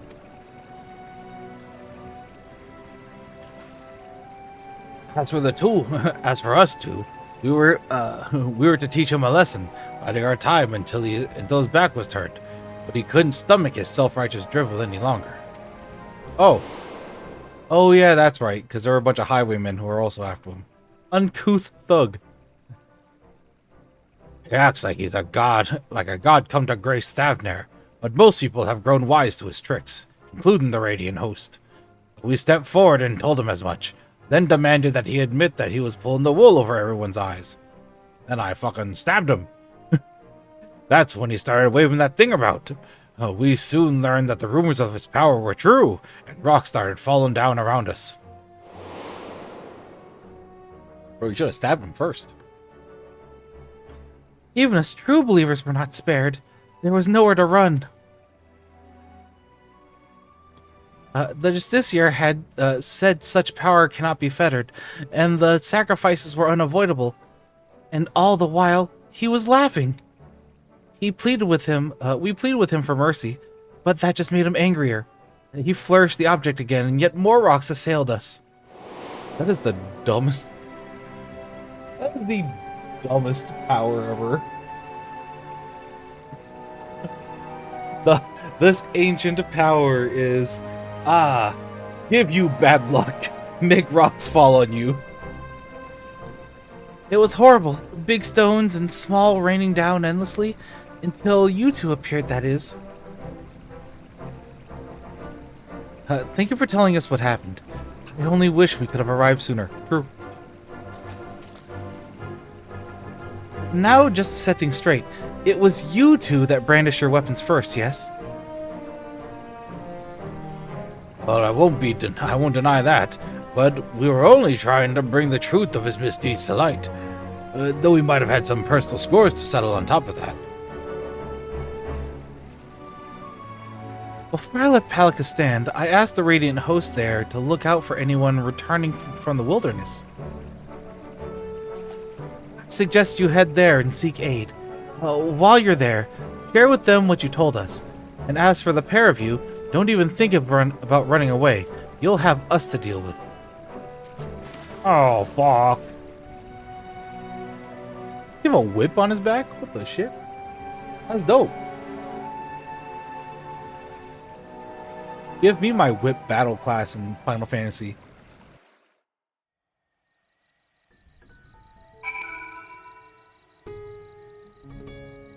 Hunting starting in Urkopacha on Lamia. Everyone has returned to the care of the Radiant host. As for those ruffians who meant to attack Verazon, it seems they had a history of violence from which they may soon answer. Several among Verazon's followers were dealt serious wounds, but we can be grateful that none lost their lives. It's exactly as the old saying describes: Master of Apex shall be showered with good fortune, yet leaves only sorrow in their wake. The part about the sorrow certainly seems true, at least. I see. The collateral damage of using this thing is crazy. We can but hope that Verazon's spell over the people will be broken at last, when the word of what transpired here becomes common knowledge. Let that buoy our spirits as we return to Yedlimad.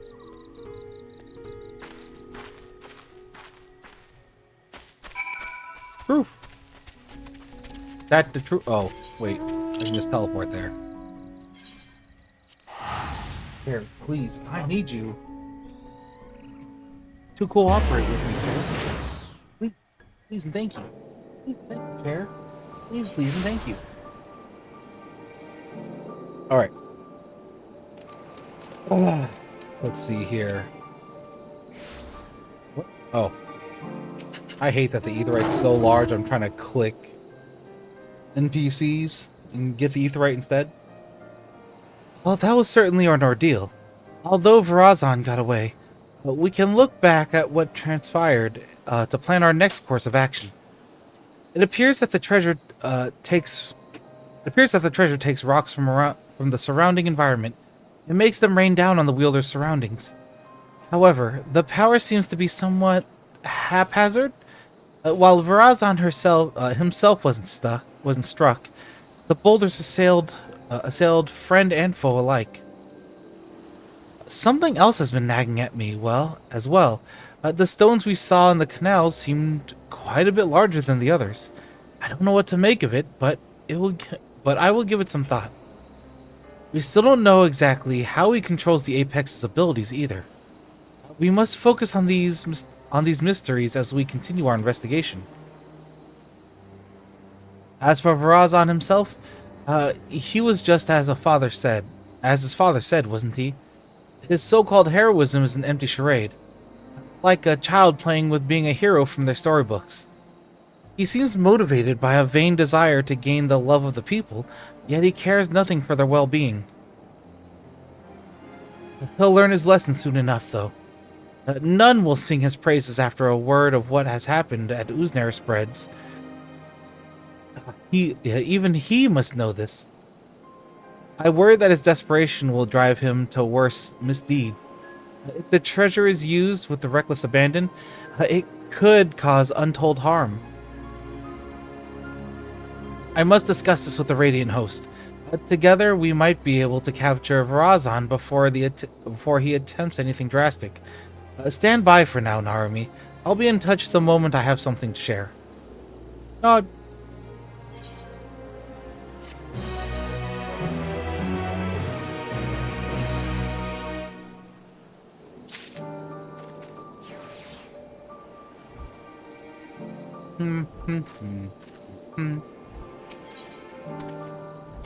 Behind the helm. Topeki wishes to share the contents of a recent delivery with you.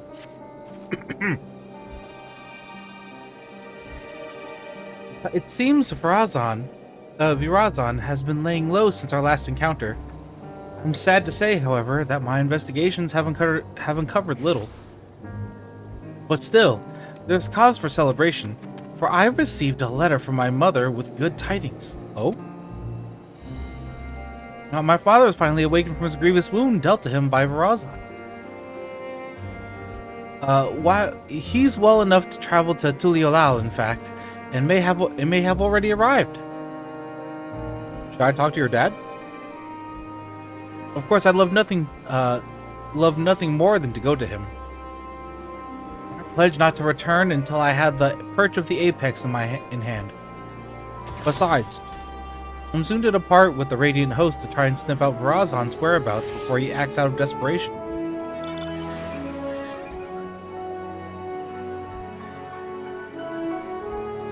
That's why I ask you to go in my stead.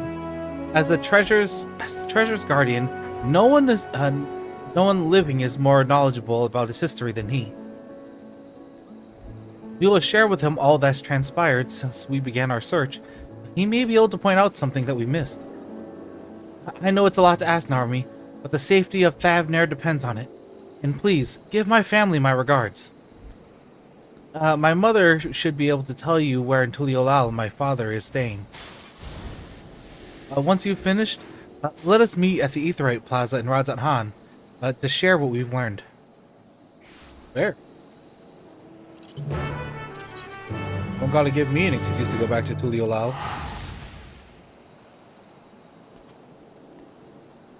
To Tuliolal.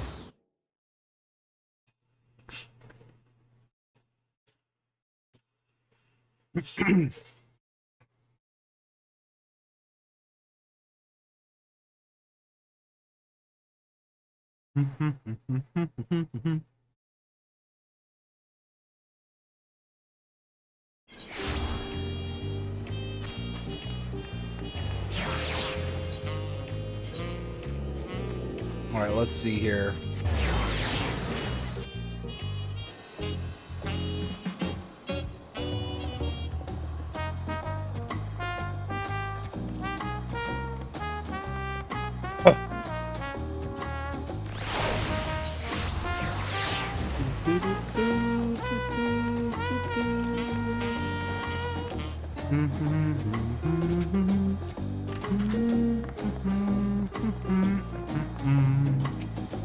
Alright. Up, Suhe. Oh, if it isn't Narumi. But I don't see Topeki with you. Did you come alone? I heard her dad was awake. I'm glad to hear that my letter arrived safely, and that Topeki seems to be as tenacious as ever in her search. Her father, Netse, has already arrived in Tuliolal, but has barely stayed in one place since. He seems desperate to help Topeki from a distance in whatever way he can. He told me he was traveling to the Hyarioanan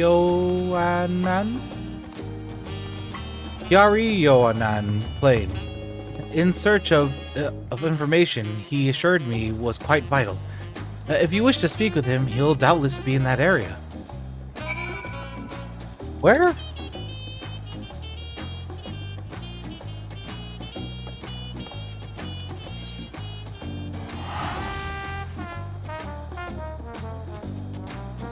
Oh, in Zaktural.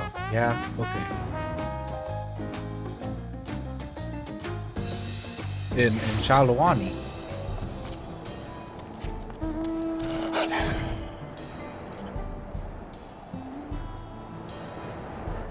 Bum bum bada bum. Bum bada bum bum. Bum bum.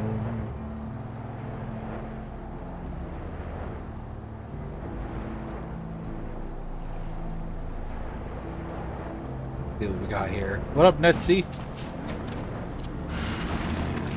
Oh, the owl.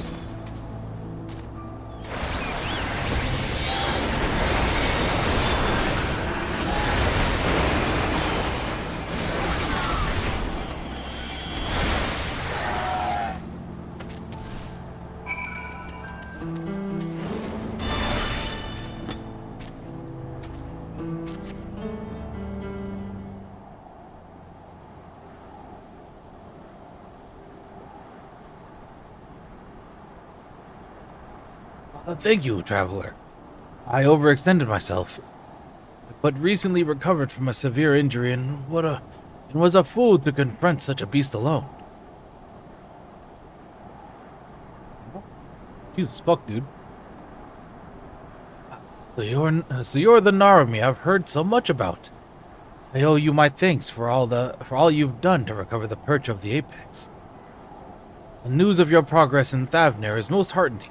Despite my position as its guardian, I never knew it could rain down stones from the heavens. Since arriving in Tuliolal, I've done all what I can to shed light upon the Tural Vidral sealed within the treasure. Uh-huh. After the nations of Tural were unified, some left our village to build new homes in the city. I've sought them out to see if they know anything of use. Fortunately, none could offer insight into the treasure's magics. But one of them told me that owls lurked around this place. I see. Since the Tural Vidral sealed within the perch of Apex was once an owl, it seemed logical to pursue such a query. I thought perhaps I could glean something about the ancient beasts from their behavior.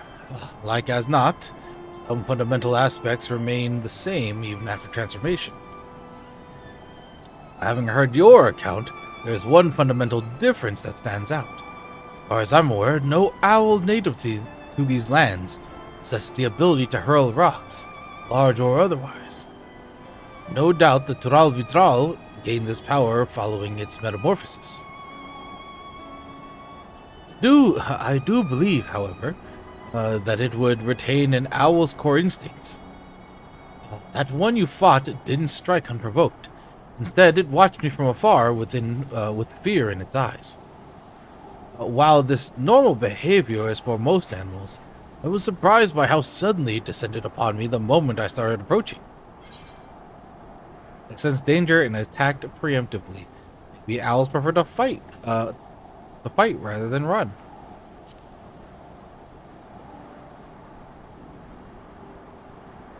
The same thought.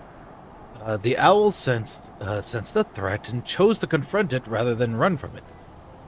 And this same impulse may have driven the Tural Vidral.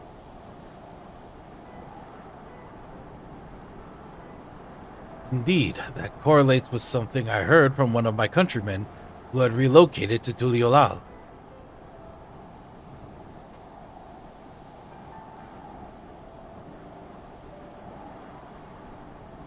I just felt something fall.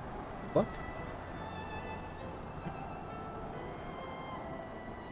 Indeed, that correlates with something one of my countrymen who had relocated to Tuliolal. He spoke of a continuation of the tales passed down from the elders. No hunter's arrows could fell the apex. It was struck down in a storm of its own wrath, made wild by a hard fright. Thus was it sealed away at last. Now, judging from the owl's behavior, I can theorize that the treasure is activated when the bearer senses danger. And according to the story, this power can easily get out of hand if its bearer is panicked. Of course, this theory must be tested first. Virazan will certainly use the perch of the apex again, but when he does, I ask that you and Tepeki pay special attention to the circumstances leading to its activation. Nod. You have my thanks. Loath though I am to admit it, I've yet to recover from my long convalescence, and I would be only a burden to you. I wish I could aid my daughter another way, but you more than make up for my absence. Please, lend her every bit of knowledge you have, Narumi. I pray that my daughter will soon return home, treasure in hand. Fair. I got you, my guy.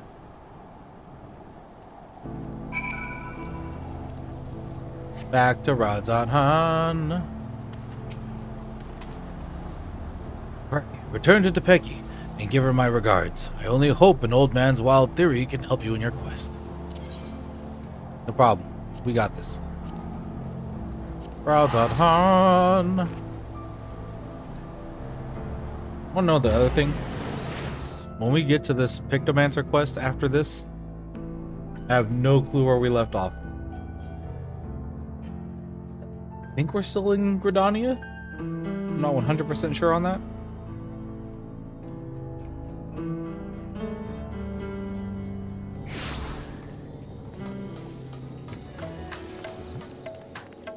Becky, guess what? We got some info.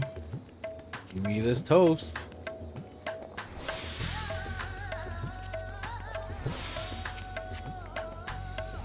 Narumi, you came just in time. Razan has shown his face in Razan Han. You can tell me about your journey to Tuliolal later. For now, come with me. Fair?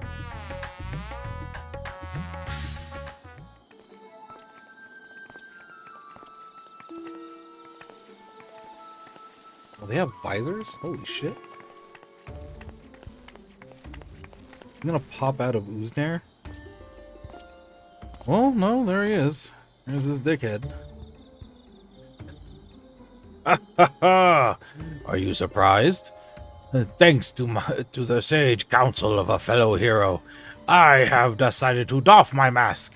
Although my face may be unfamiliar, I believe you know who I am.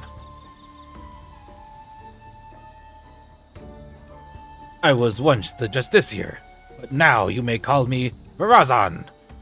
I am Thavner's protector, its savior, its hero. You may have heard salacious rumors that I have orchestrated the very attacks with which I so valiantly drive back, that I was behind the catastrophe that at the Uznair canals. I am here to assure you that those are false aspirations, all cast by those who are envious of their betters. I give my life for this fair city and its people, and I would give more still if I could. Hey, what do we do? It might be best to lock him up before this gets out of hand. Just that guy like, bro, what do we do about this? Wait, we don't want him raining down rocks with all the bystanders around. For now, keep an eye on him. I ask for you all I ask for is your respect, your adoration. A dream held by all, but realized only by a few. That would be one of those few. I would have proven myself worthy of being your savior, and now, with an entire city watching with bated breath, I shall declare my intent to reach even higher. Alright, guy. Yes, I can protect you all with all the better as your ruler. I shall retire the mantle of hero and take up the crown as the king of Radzatan. Oh boy.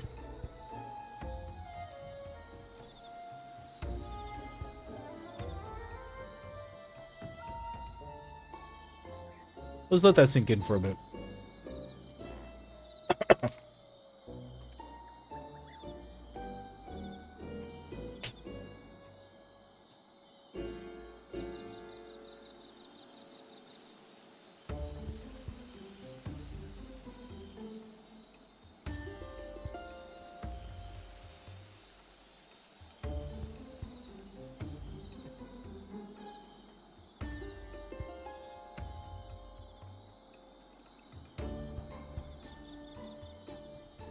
He doesn't know that there's a dragon that rules this town. That's just funny to think about. Everyone's staring. I'm like, bro, what?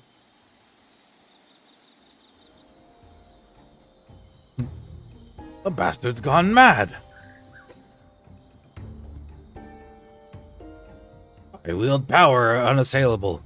With me on your throne, you would never again have cause for fear. All would live in peace. All would shower me with love.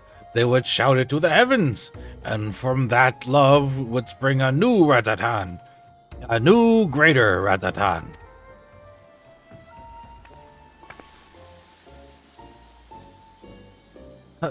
Enough of your lies, Virazan.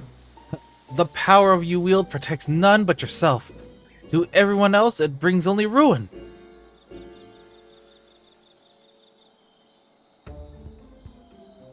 Of course, the road to greatness is ever paved with necessary sacrifices. Yet so long as your ruler lives, Rajat Han will know naught but prosperity. What a dickhead.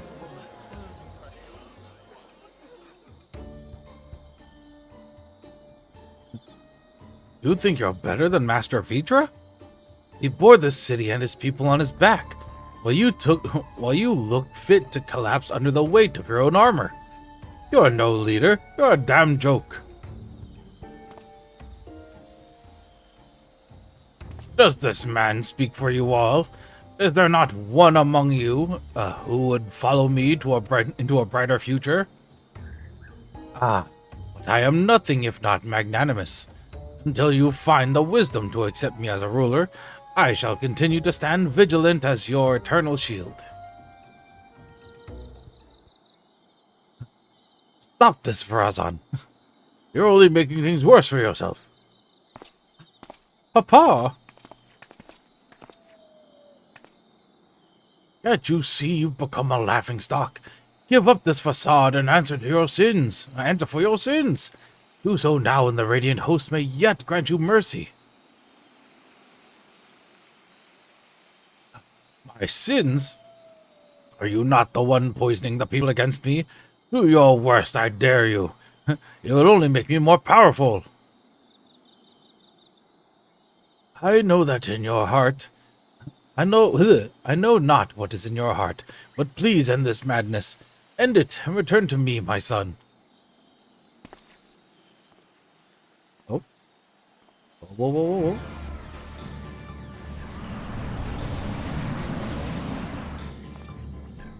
It's activating. Don't get any closer. Uh-oh. You two, why are you? Uh-oh.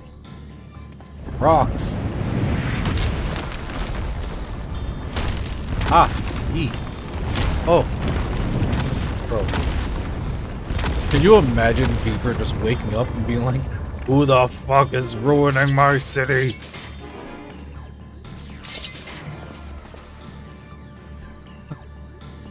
don't. If we fight here, there's no telling how many innocents will be wounded.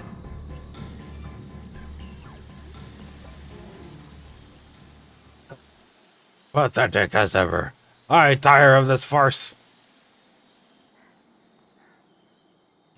I have declared my intent to become king of Rajasthan. As for you two, this is no place for a battle between heroes. We shall meet again, mark my words, and then we shall decide who is mightier. Why is this not the ranged DPS one?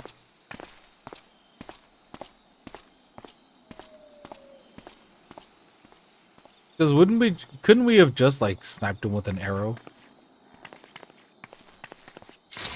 Just taking him out. We can't risk a confrontation in the city. Don't do it. Shit's bad.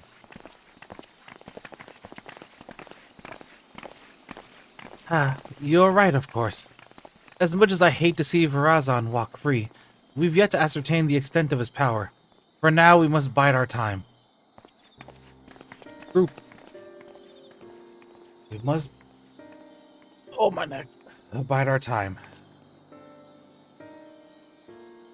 Notice that despite all its proclaimed love for its people, it didn't even look back at them as he retreated.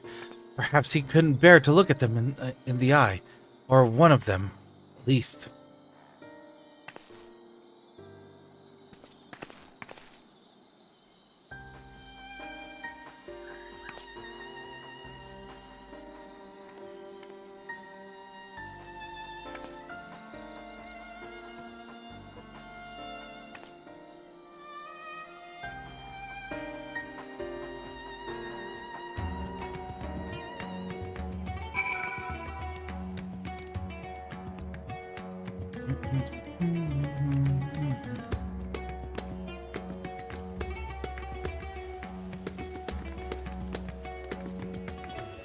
All right, Tepeki.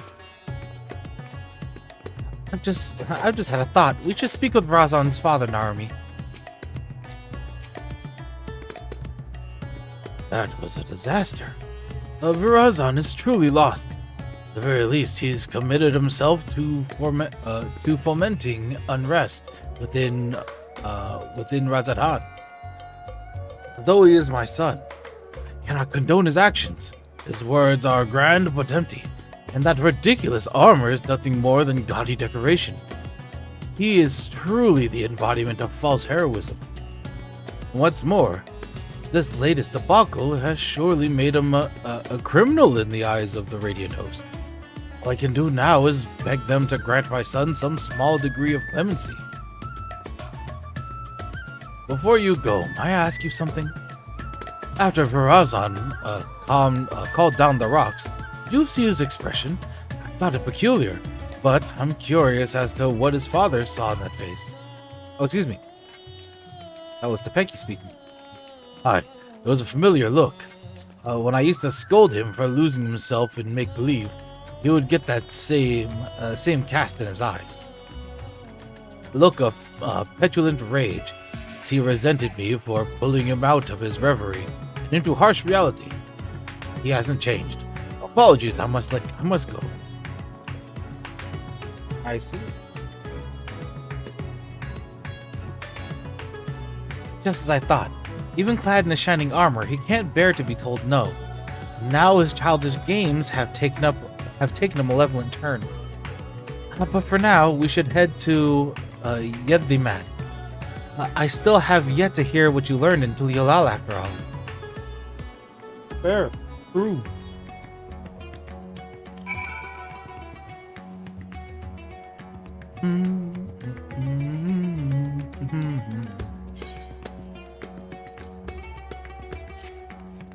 Alright, let's go to Yedimad.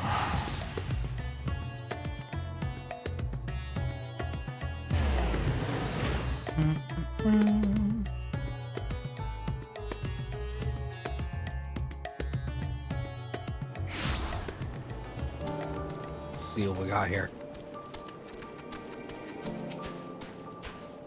Becky. Now that we have some room to breathe, I'd like to hear about your journey to Tural. Did my father have anything to share? Oh yeah, he told us about the owl and everything. I'm heartened to know he's well enough to go chasing after owls and such, though I wish he'd take more care. Thank you for saving him and for bringing me this his theory concerning the treasure. If it really is triggered by a sense of impending danger, that might explain why Virazan had trouble using it the first time. He wasn't truly afraid of that small fungi until it was almost upon him. It also explains how he can wield the Apex's power despite having no training in magics. The response to emotion, not intent. So much is falling into place. He'd go to the Radiance into apprehending him because he knew the threat would be answered. You saw how nonchalantly he quit the plaza, almost as if defying someone to stop him. Virazan truly believes himself to be untouchable. I think his words and deeds align with the theory well enough. As for the curious fragment of a story, it seems to imply that the Tural Vidral lost control in a panic. Perhaps its strength grows in proportion to the danger it senses. When that danger is too great, well, you saw what happened in Uznair's canals in Radzatan. You were present both times, as were others who wished Virazan ill. And both times, we saw stones much larger than we've seen before. Now I understand why he's so eager to face you. An opponent of your caliber will strike fear into Virazan's very core, and that fear will summon a power greater than any he's ever known. Power enough to bring a hero to her knees. Or so he thinks. Well, we know better. We'll use that arrogance to our advantage and bring him crashing down to earth. Although we may have to contend with falling rocks for a time, in a straight fight, he'll be outmatched. So we'll strike fast and strike hard, until that fancy armor is nothing more than mangled steel. Although you may prefer to put your foes to sleep and whatnot, We know he has an arsenal of alchemical concoctions at his disposal. That's why I suggest a bit of good old-fashioned brute force. Beat his ass. While you unleash your most fierce and destructive spells, I'll be your shield. Don't even think of holding back. Fair. I look forward to fighting by your side. Now we simply have to find a suitable arena. I shall consult the Radiant Host as to the location. Once that's decided, we'll confront Virazon for the final time. No.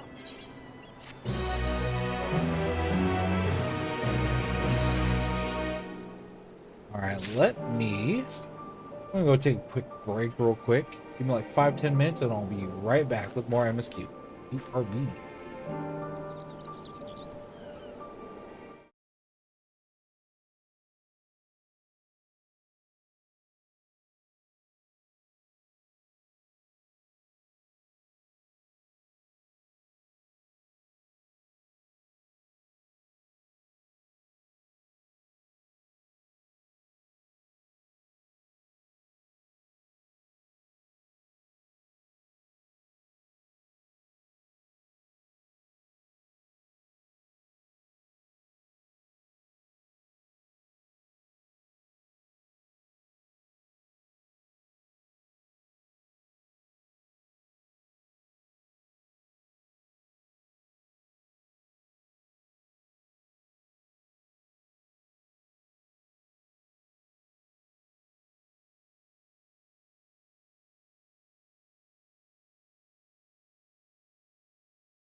Alrighty, and back. Let's go start this next quest. Heroes and Pretenders. Tepeki is ready to tear down a false hero. Oh boy.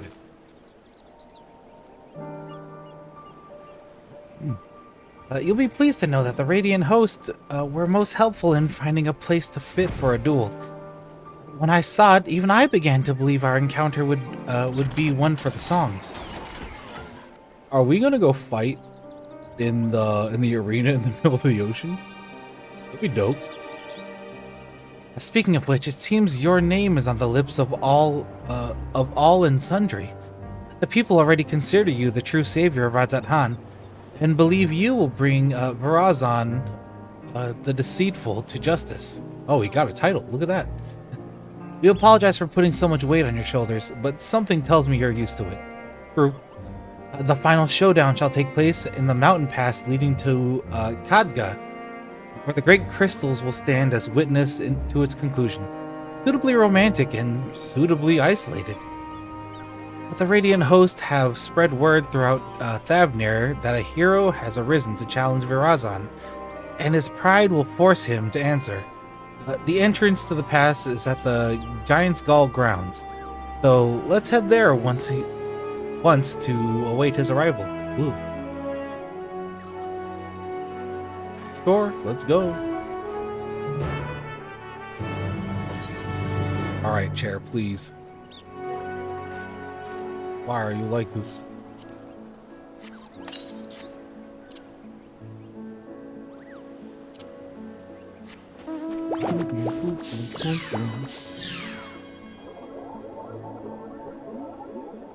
Alright, let me check this again.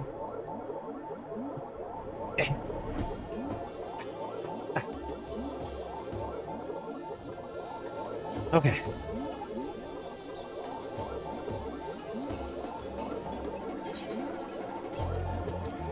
So where are we going? Oh, we're going all the way to the north. I see.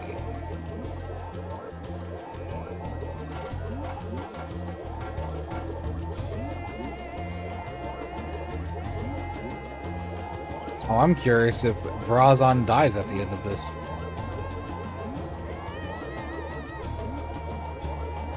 Also curious why anybody would try to overthrow Vitra of all people.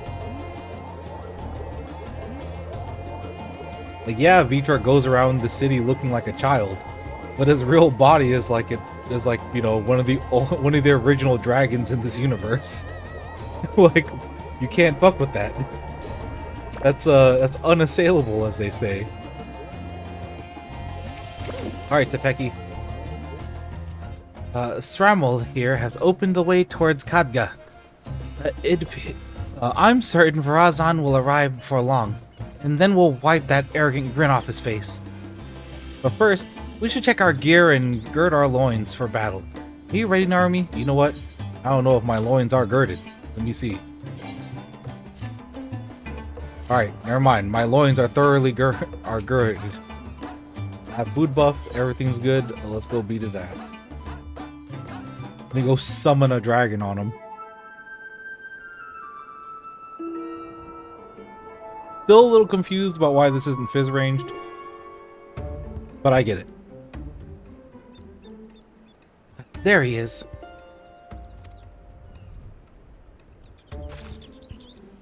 Like, I really feel they should have swapped this quest, and like the fizz range and the magic one should have been swapped. Through the cragged peaks of Khadga, desolate wind blows over the fields of battle. Oh, what a fitting location you have chosen for the conclusion of this legendary rivalry. This fucking guy. I'm gonna blow him up. I'm gonna summon Bahamut, and he's gonna blow up. And I'm gonna laugh about it. Also, I don't think we've used this location since Rubicante invaded. Was right not to face you before. Envious, unsuited to a struggle between titans. The environment's unsuited to the struggle between titans. Now my patience has been rewarded, and my heart races with anticipation. Yeah, guy? The eyebrow raise. The oh yeah. I knew you would answer our challenge. You would never be able to stomach the people calling you craven. Yeah, you talk that shit. Tepeki, you talk that shit. Such boldness in the face of impending doom. Have you not realized by now that so long as I wield the perch of Apex, I am invincible? We're gonna beat his ass. We'll soon put that to the test. You rely too much on stolen power. It deludes you. You claim to be a savior to the people, but they have seen through your lies. Even your own father can scarcely bear to look at you. True. You're nothing but a small man, fighting within the hollow facade of a hero. And today, we tear that facade down. Will you now?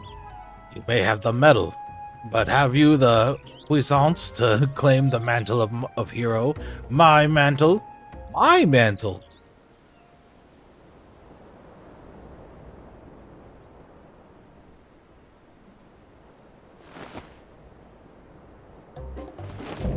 Unbound, Razan the Deceiver.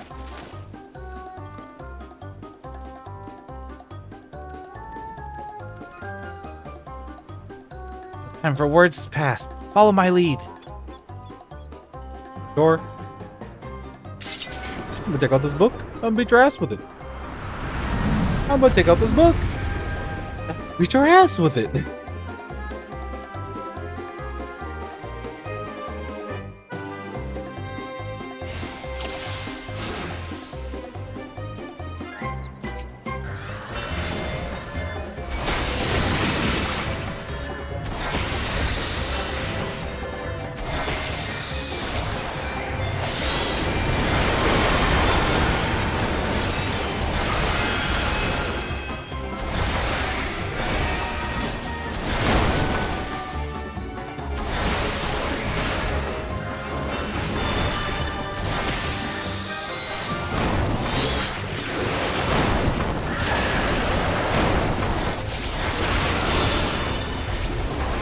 Oh, sorry, one of them's AoE, that's right.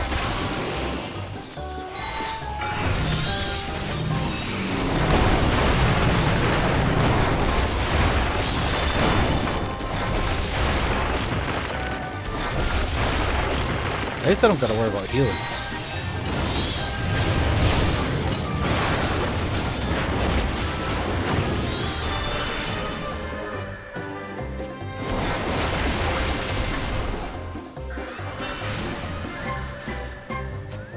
Boom!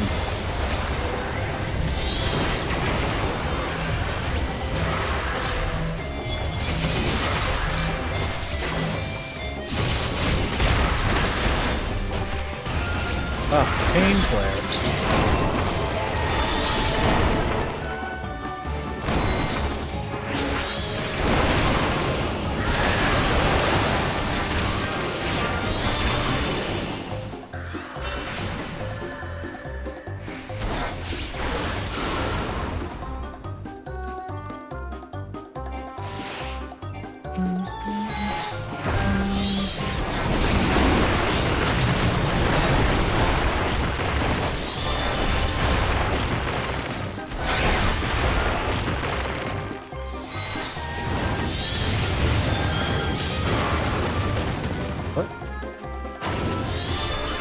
What? My armor! My armor! Oh.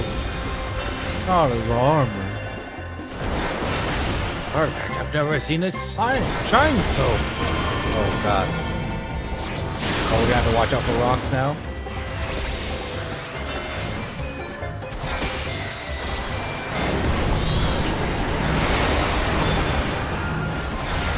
This is fine.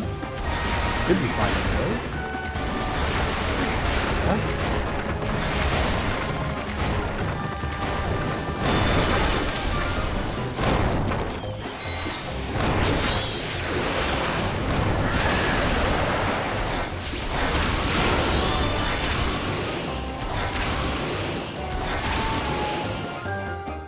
This cannot be. I'm meant to be king. I will not fall here and ascend to the throne. Oh,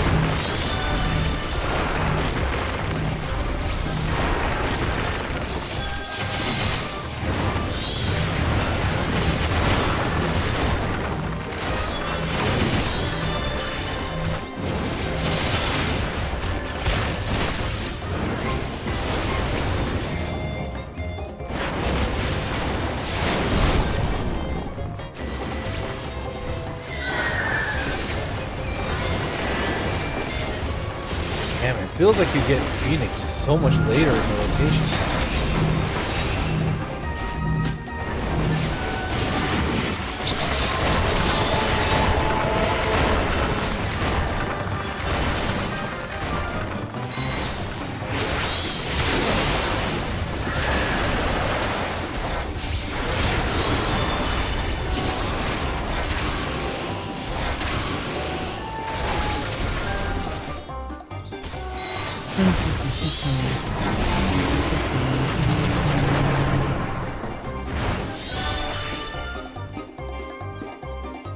No, keep beating his ass. He's talking and not letting me beat his ass. You know what? Fair. That done? Utterly defenseless is around me, so what is supposed to make me invincible? Oh. Big cast?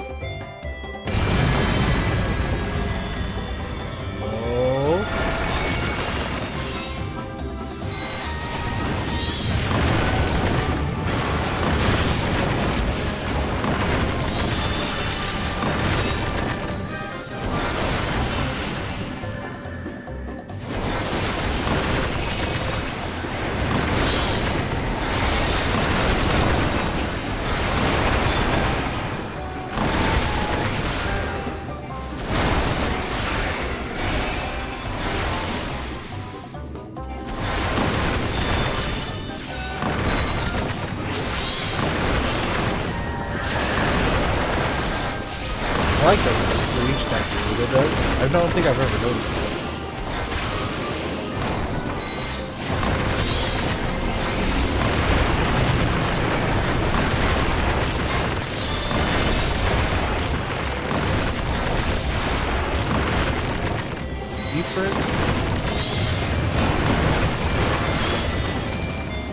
There it goes. Hey!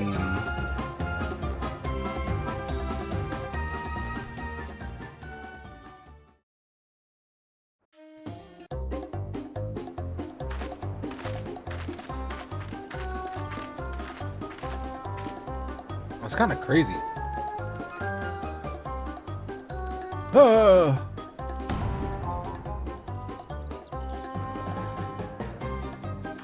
I'll rest this man. He's out cold. Now to take back the treasure. This can't be. This can't happen. A hero never falls. I must retreat. Yes, a tactical retreat. A noble retreat. So that the Justiciar may live to save another day. Oh, don't do that.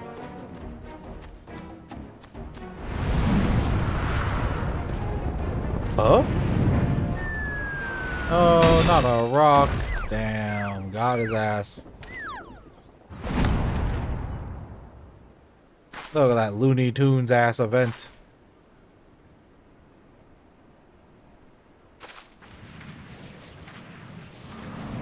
Radiating. Look at the aura off of this thing.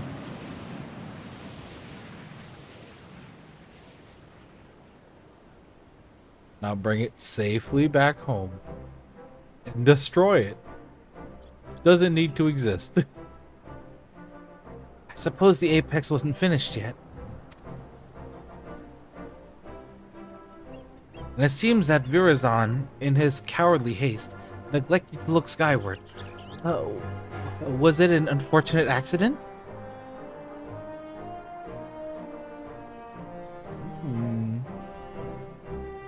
Who knows? That still is a good tank armor. Or fate delivering his just desserts. Who knows? Jesus, dude, close your eyes. In your mouth. Both. Close it all.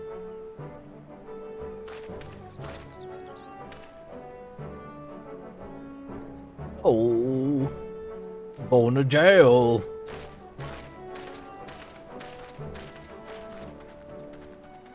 Serves you right, shithead.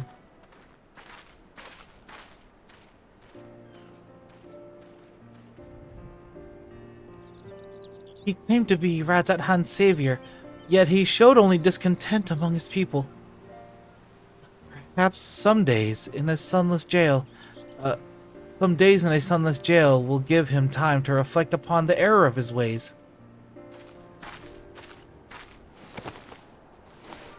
Yeah. And now I finally recovered the perch of the apex. Thank you for coming this far with me, Narumi.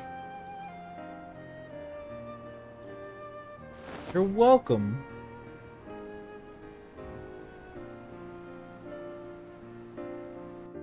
Time to go back to Tuliolal, I assume? The battle was hard fought, but we made it through. Virazon is the responsibility of the Radiant Host now. And now that I've done what I pledged to do, I must return home and bring good tidings to my mother and father. Excuse me. Jesus.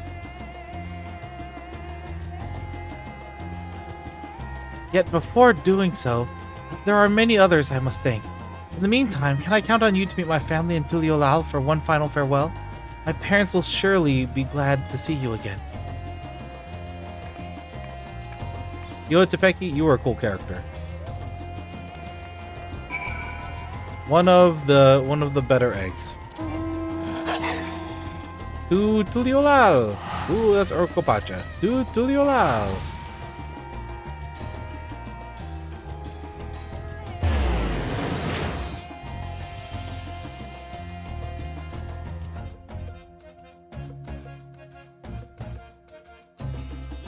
Oh, okay. Also, thank you for the hydrate, Exponent. I appreciate it. And welcome to the stream. Hopefully you're having a good day. Take one more sip. Kind of need it.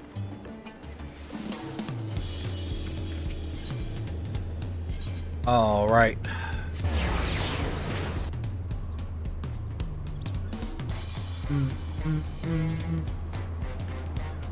I hope there's a wrap quest to all of these other quest lines. It'd be dope. It's been a while. But sometimes they delay them, so who fucking knows?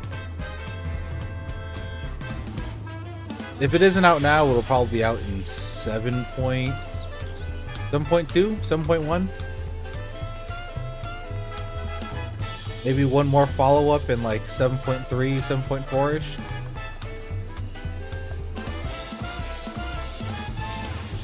What up, Netse? It isn't Narumi. Please say I've recovered. I've quite recovered since last we've met. Now, perhaps one day I'll have the chance to save you in return. I doubt it, old man. I didn't expect to see you in Tuliolal again so soon. Is Tepeki well? Oh, yeah, she should be on her way. On her way back from Radzat Han. Been okay, went on a bit of a streaming hiatus recently, but been decent. Well, hopefully it gets better for you. Also, yeah, sometimes you need a streaming hiatus, you know what I mean? Excuse me. Whew. But she really did it. And the man who stole our sacred treasure will answer for his deeds? Yes. There she is. Father, Mother, it's good to see you.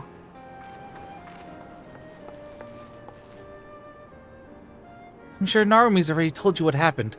I couldn't have retrieved our treasure without her. Damn right. So we've heard. Yet Narumi also told us your wits and bravery were essential to your success. Yeah, she was a tank. I didn't have to worry about her. On behalf of our whole village, I thank you for guiding Tepeki to her quest, in her quest, Narumi. You're welcome. I got to summon a dragon on a guy and blow him up repeatedly. Now the perch of the apex must be returned and put under careful guard once again. The story of the Tural Vidral's demise proves that we are not meant to wield its power as our own. True. Also, you can get a new face mask, because that one is not great. I'm sorry, Father, but I disagree. Once I return to the village, I want to tell everyone what happened in Thavner. They need to know what this treasure is capable of. or else we risk forgetting once again. Yeah, destroy it. Destroy that treasure. It's not a good one. The I give everybody around me bad luck, but I stay safe. That one's not a good treasure. It just throws rocks at people. It's not great. I won't deny that the Apex's power is dangerous. I saw it with my own eyes, what happens when it's wielded with abandon. True. True. Yet during the course of our search, I also saw potential. If we fully understood how it worked, we could use it without risk to ourselves or other people. We could turn something we once feared into our advantage, instead of letting it become obscured in legend. I guess. Sure.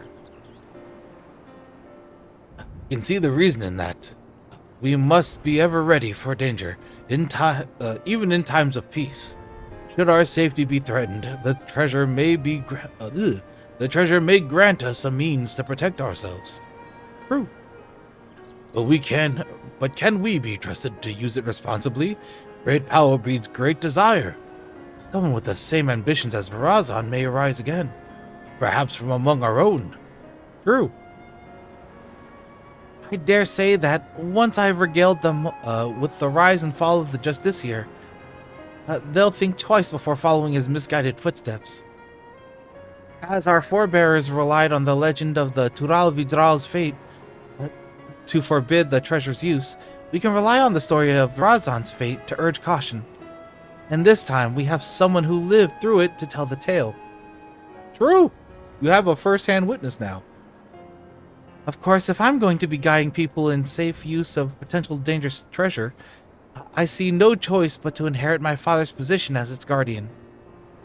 Some may raise their eyebrow at the prospect of a loose-lipped Tepeke serving as the perch of the Apex's protector, but I've grown from my mistakes. And who better to tell the tale of Razan and Tepeke's failures? Truth.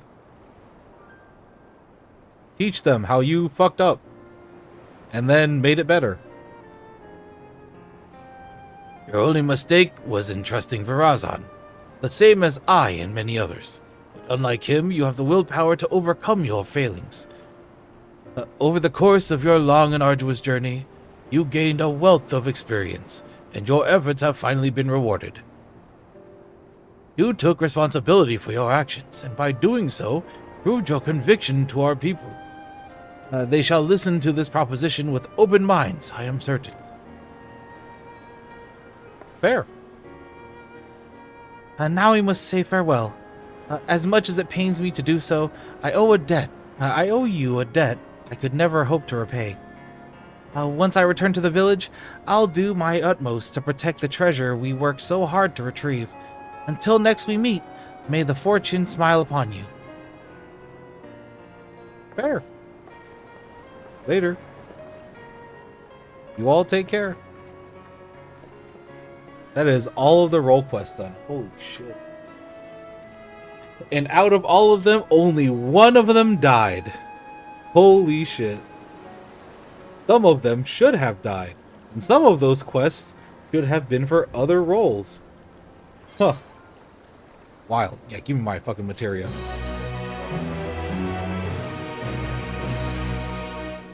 Alright. Wrap-up quest? No wrap-up quest. Oh. Title? No title either. Horrible. Horrible. Yeah, no follow-up quest, huh? Okay. Crazy. You know what that means? I need to go look up where the Pictomancer quests are. Pictomancer quest FF14.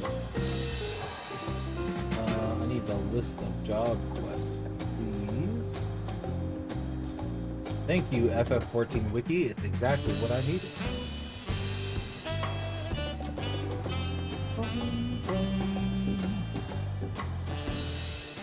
We need to talk to Kupopo.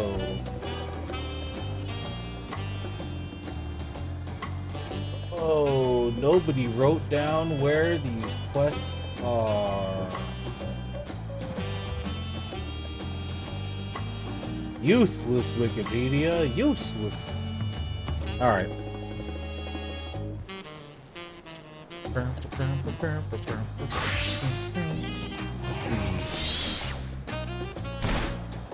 This one is in Redania. That is a good place to start.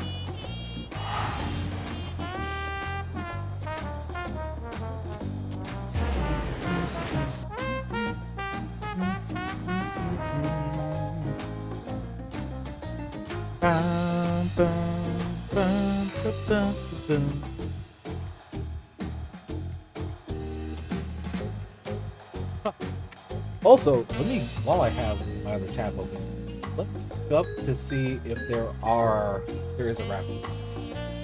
Hold on. Dawntrail roll quests.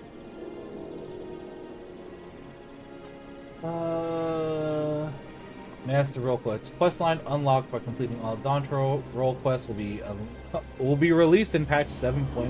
Okay, so it's not out yet. Well, when they release it, guess what?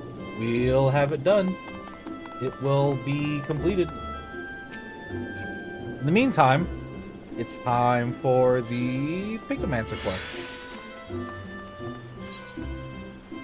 Is not here? Question mark? Bum, bum, bum, bum, bum. Oh wait. Could it be in the theater area? I wish it popped the little job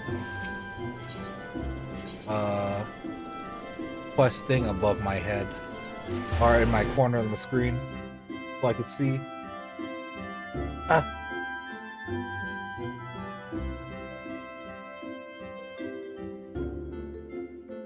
Dog over there. Very upset that his mom locked him out of the room.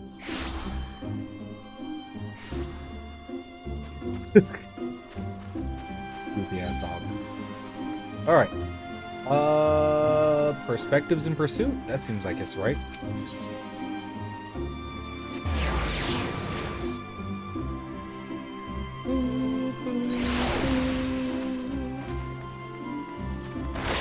Way!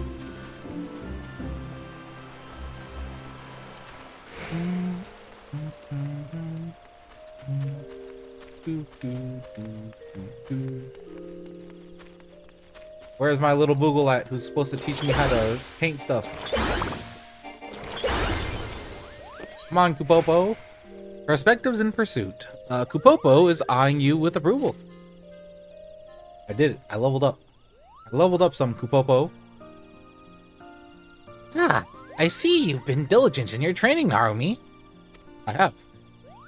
You look more confident in that magic brush on your back and exude the aura of a proficient Pictomancer, Kupo. If you say so. I can readily tell these things, for I once traveled with a pair of Pictomancers after all. Oh, a pair. A pair of Pictomancers. Your Soul Crisser used to belong to one of them, in fact. His name is Jean-Ket Talaki. Talakwa?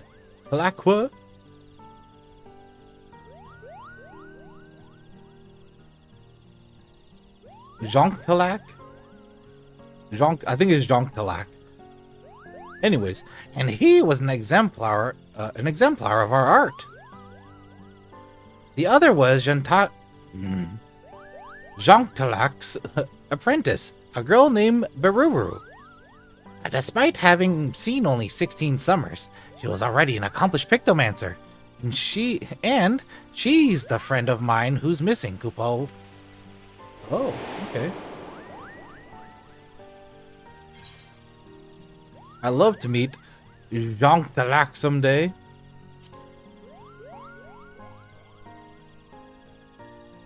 This girl is probably dead. I'm afraid that's not possible. He passed away some time ago, Kupo. Baruru thought of him as a grandfather. Even now, she must be feeling so terribly alone. That's why I want to find her and make amends. Unfortunately, I haven't been able to learn anything about where she might have gone. But I won't give up. In hopes of picking up Baruu's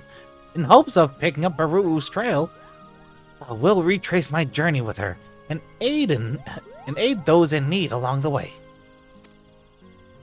Not. I'm glad you like the plan. Now, you'll want to bundle up extra warm because our first stop will be Quarthus. Camp Dragonhead to be precise, shall we?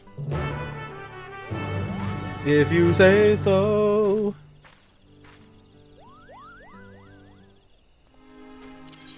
Let's see. Camp Dragonhead, huh?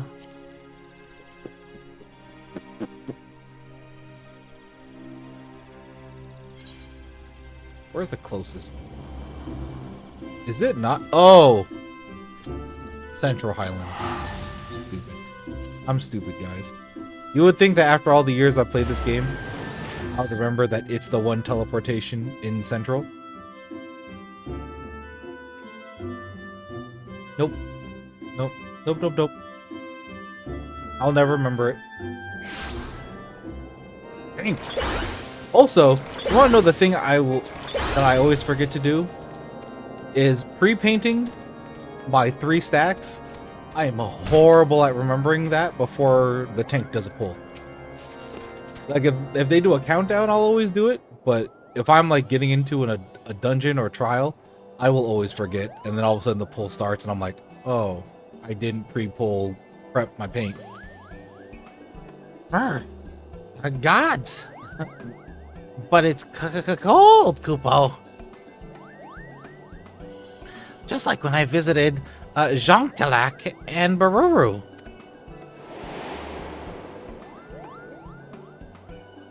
Eat shit, Kupo. Baru had never seen snow before, and she was the picture of glee. She rolled up a snowball and threw it at me with all her might. Then she threw another, and another, and soon I found myself in dire straits. Oh, I am in dire straits. Oh god, who is this? Yes, just so. I found myself buried in dire straits. Who the fuck are you? Wait, Kupo. Wait a moment. What are you doing here, Mr. Hearer? Oh, the dude. Well, now, what a curious coincidence that we would cross paths here. Yeah, buddy?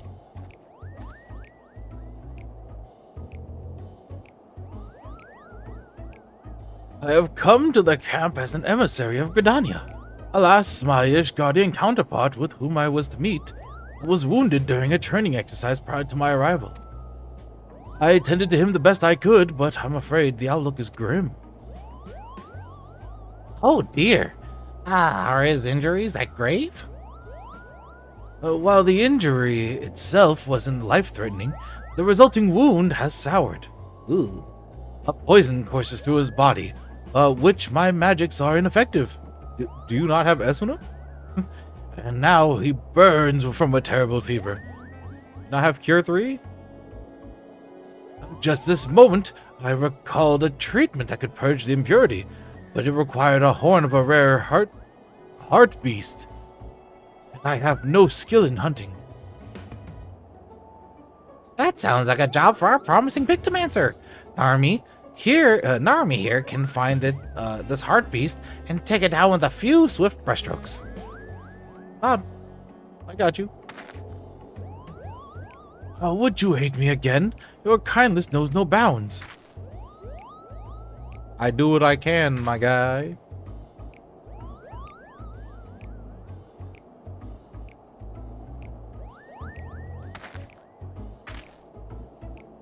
It would be prudent to question the garrison about the heart beast. The creatures are rare, but the knights have sighted one during their patrols. Perfect.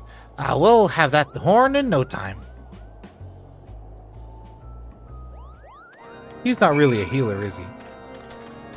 That's my guess. What up, Bright-Eyed Knight? Ah, Narumi, you are ever welcome here. Is there aught you require?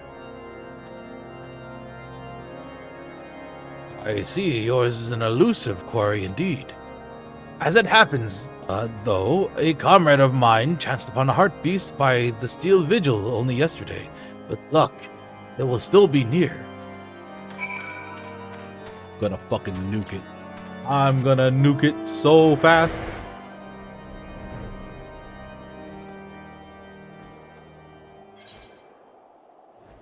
Why are there 3? Holy shit.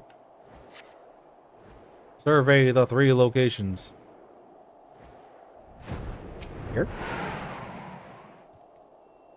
I am surveying. You cast your gaze across the snowy hillside, but observe nothing of note.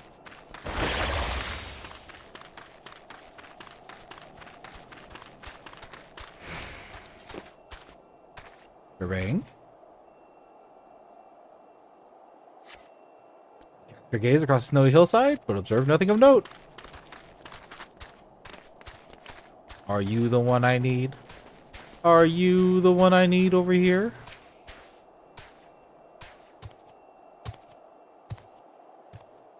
Are you my bingo bango? You spy a horned silhouette by the entrance of the Weeping Saint. A heartbeat, perhaps?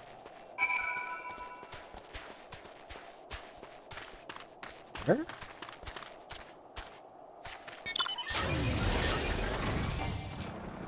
By the Weeping Saint. Oh. This little area. Yeah. Hello, goat.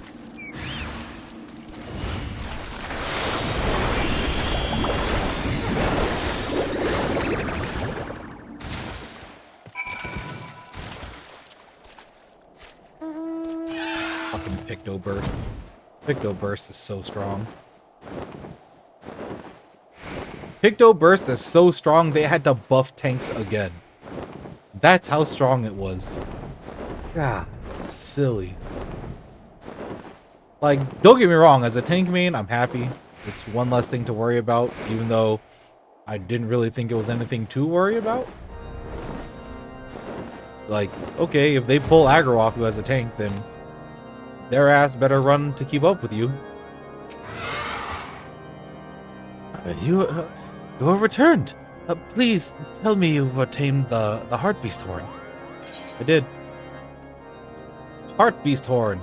A rare horn possessing potential antidote properties. Or antidotal properties. Potentially an antidote. Yes, this is the horn. I cannot thank you enough. I shall use it to prepare an infusion for the ailing knight at once. Adieu. Later. I don't trust that guy. No sooner did we arrive here than you helped us all in need. Well done, Narumi. I hadn't expected to aid the same person twice, but the road is still full of surprises. A Pictomancer prospers from every experience. As you yourself said, the journey is of paramount importance to the Pictomancer. Why the strong emphasis on helping others?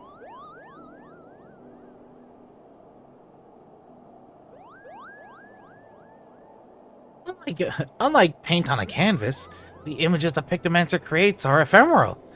They can make a lasting difference and change someone's fate for the better. As a medium for magic, our works have the power to help. And helping is precisely what Archon Realm intended for our art to be used for. By the way, you've been to Ishgard before, yes? Looking back on your first visit, what emotions and sensations have remained with you so most strongly? I bought a home here. A close friend died here. There's a hot guy who leads the place that I really like. I met a Stinian here. That was cool. I met a Stinian's teacher here, and he's kind of cool. I like that guy. You know what? There's a lot of good things to say about this area. The warmth I found amidst the bitter cold. Oh, sorrow of those caught in an unending war. The grief of losing a dear friend. These are all referring to the same thing. Jesus. Sorrow of those caught in unending war. That's what I remember. The Dragon Song War sucked. Yours was an arduous journey indeed, Kupo. I can scarcely imagine just how difficult your trials must have been. Yeah. But it's because you've seen the horrors of war, I think, that you understand the plight of the powerless, who always suffer the most. Thank you for sharing this with me, Narumi. To hear what's important to you, it inspires me to be hopeful, Kupo. Now, as I did back in Gridania, I can make inquiries about my friend Baruru. Until it's time for us to move on, I bid you keep up your training. Not. I will. By I will, I mean I did. I at least got it to 90.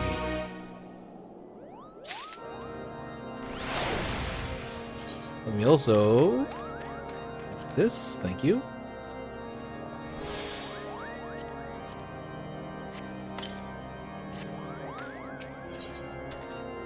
The crate beyond. Kupopo is examining you a little too closely. Oh? Oh yeah, Kupopo? Oh yeah, Kupopo? I'm not sure if I know you that well. Oh, the maddening glint in your eyes. The abysmal posture of one who has produced too many works in far too little time. Yeesh, you're not wrong. I can tell you've been training hard, Kupo. Fair. Your aura, too, has burgeoned since we last spoke, lending you the mysterious mane of an artist undergoing a wild and wonderful evolution. You say so, whatever that means. You think I'm making this up, do you? I'm stringing you together vaguely relevant, affirming words? Oh, ye of little faith. Think the matron. Exactly, Kupo. We should thank the matron for... Wait. All the best to Nafika and her bounties, but why are we thanking her? You know what? All the thanks to Nafika and her bounties. Oh, Nafika. That's not my god, but Nafika. Even then, she's second to Halone. And even then, she's third to fucking oh god. Menfina, who is the best god. Represent. Thank the matron. We speak before you depart, of course. I have someone here who wishes to express their gratitude. Our guardian friend has made a full recovery, and it's thanks to the horn you brought. Those selfless actions have saved my life. I know not how I can ever repay you. Adieu. No need for that, Kupo. To see you hale and whole is repayment enough. Fair.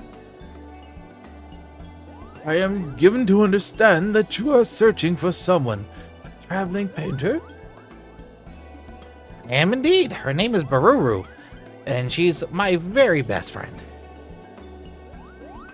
Moved by your endeavor, I took the liberty of making inquiries among my comrades. Alas, none recall having seen such an individual. As patrolling the border is one of our chief duties, we would have noticed your friend passing through. My apologies, but we could not be of aid. I see. Still, I have to have confirmation that Baruru wasn't here is helpful. Thank you, Kupo. 'Twas the least I could do for my saviors. Now, we must attend our next meeting, but I wish you well on your journey ahead. Adieu. His guardian salute. Say hi to Amric for me.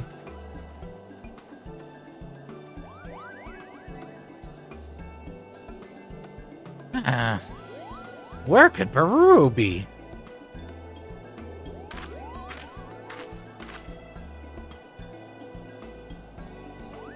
We may not have found any clues here, but with some luck, we'll find her at our next destination, Kugane! Kugane?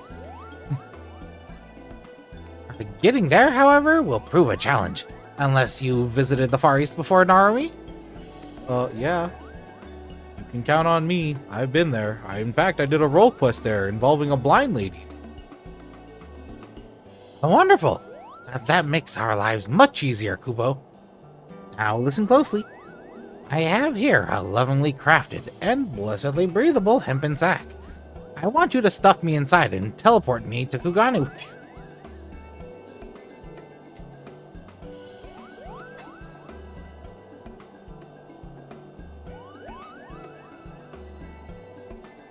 Kupopo, are you asking us to smuggle you by Aetherite into Kugane? What? You needn't gawp. It's a well-considered request. While I may not be replete with teleportation anima like you, I can tag along as one of your belongings. So stuff me in the sack. I can take it, Kupo. Sure. Kupopo sack. You are now carrying a Kupopo-sized sack. It will be prudent to handle your burden with the utmost care until such a time as you reach Kugane. Silly. Silly. Alright, let's teleport to Kugane. Let me also look at this. Kupopo-sized sack. Kupopo slumbers inside the hempen sack. Inside this hempen sack, snug as a grub in the soil.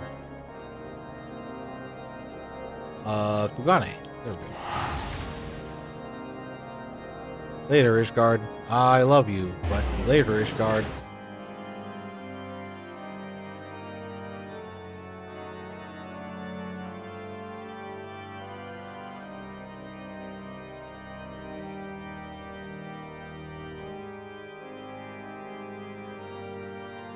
Ingashe Kugane. Ingashi Kugini. Oh God. Here we go. It's loading forever. There we go.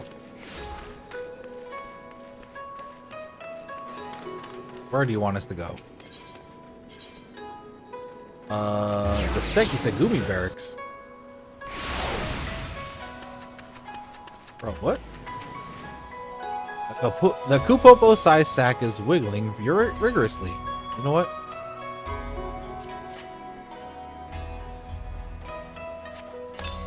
In the jailhouse? Or outside the Sekisegumi building? What a peaceful nap that was, Kupo.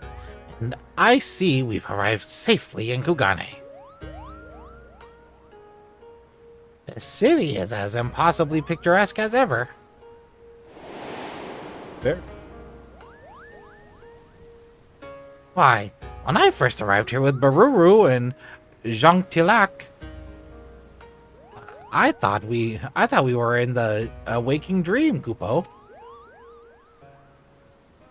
We were all fascinated by Far Eastern art, especially the bright, bold presentation of ukiyo-e prints. It was a treat to view so many pieces up close. Look at that Namazu.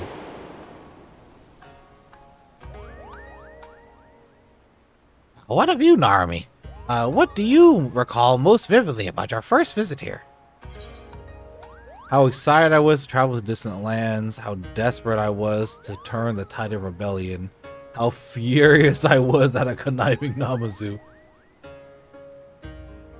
Honestly, I was excited that we were going to an Asian-themed place.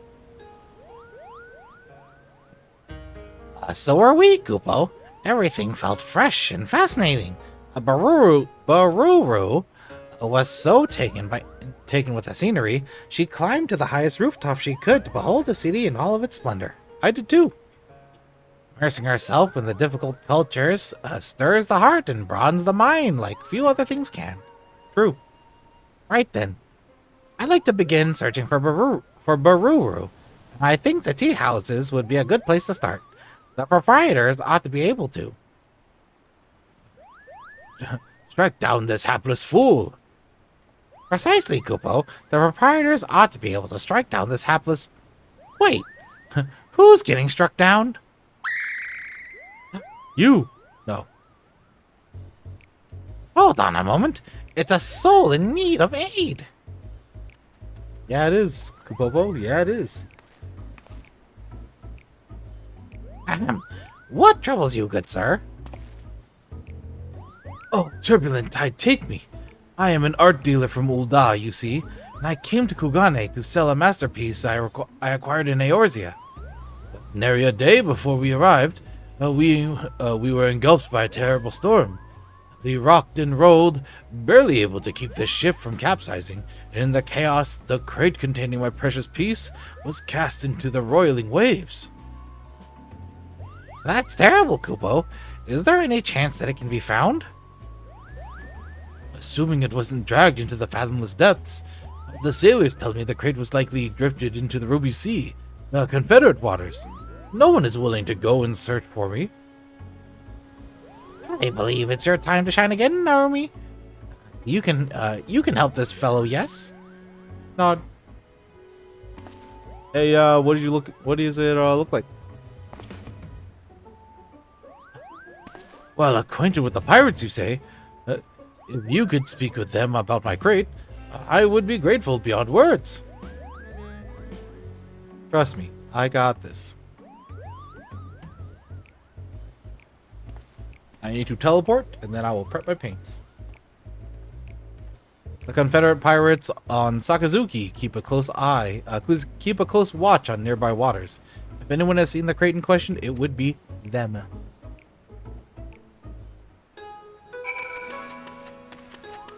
Just make sure. It's the one right by the door, right? Yep. I made this mistake last time. I'm not making this mistake again. I need to go teleport to the docks.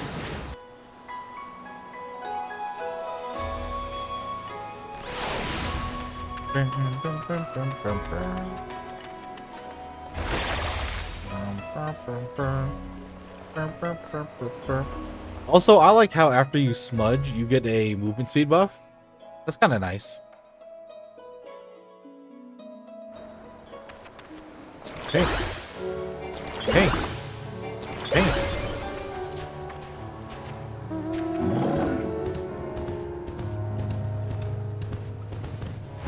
It's a good old night theme. Go, monkey, go!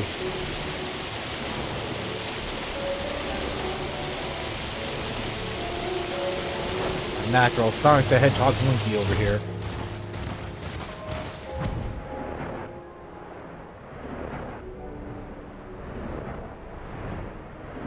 Ah.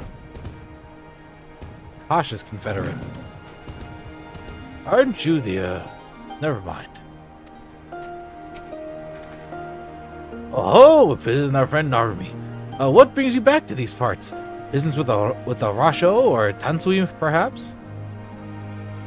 Looking for a painting, a crate in particular. Might have seen it. Crate containing a piece of art. As a matter of fact, we fished something like that out of the water not long ago. But as you well know, the Ruby Sea is our territory. Anything the tides deliver to us is ours by right. We cannot just hand it over. But we owe so much to Narumi. Yeah, you do. I haven't forgotten. That being the case, why don't we make it interesting by having a friendly contest for the crate? Challenge accepted. That's the spirit. We'll make it simple. Hunting ogre crabs. Both sides will get the same amount of bait, and the person who can catch more crabs is the winner. All right then. Once we've used up your bait, bringing the shells to me as proof, I'll be waiting. Perfect. Let the contest begin. Always in a rush, that one. You need only lay your bait by the shore and dispatch any ogre crabs that take it. When you've no bait left, come back and show me the shells you've collected from your kills. I got this, don't worry. I got this, don't worry about it. Aside from being far from the water, there's an area hiding place for crabs and these outcroppings. This doesn't seem to be a promising spot for it to scatter bait. Oh, can you actually fuck this up?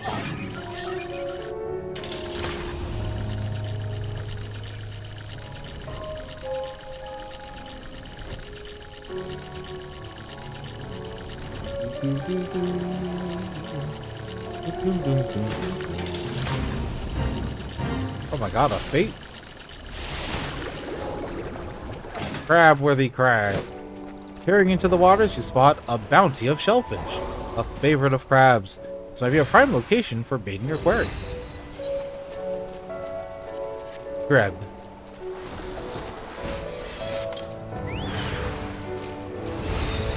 Yeah.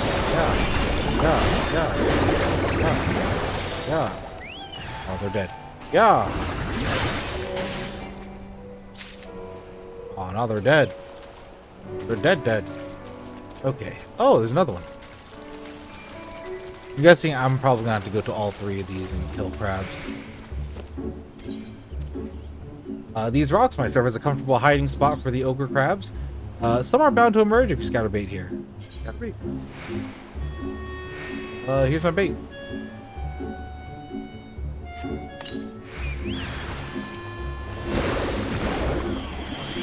Kablamzos.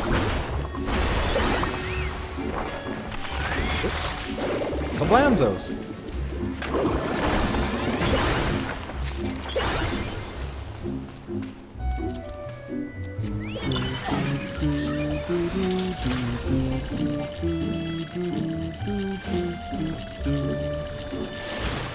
Are there more places I can put bait down over here?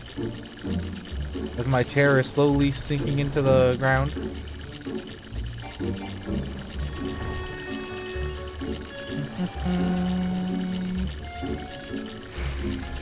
Oh, crab-worthy crag. You spy a trail of tiny tracks in the sand. Perhaps this is a good spot to use bait. I bet it is. I bet it is, and I bet I will.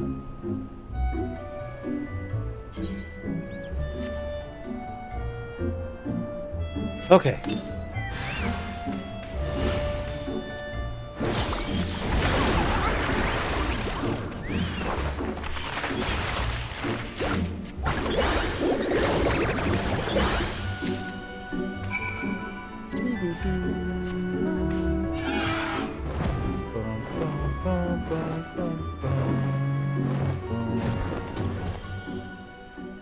Yeah, I like this area. Oh, you brought the shells. I'll take them off your hand then. Here you go.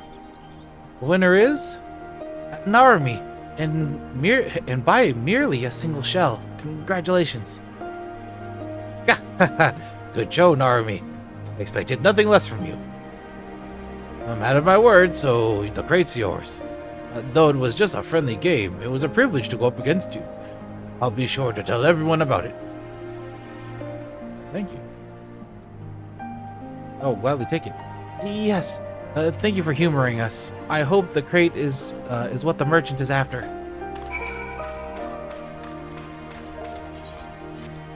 Yeah, let's go back to Kugane. Back to Kugane.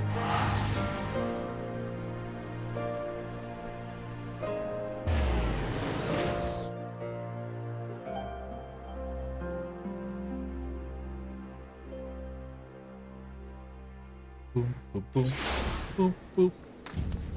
Song's gonna be stuck in my head. Like certain songs from this game definitely get stuck in my head a lot easier than others. And that is definitely one that if I haven't heard it in a while, it starts getting stuck.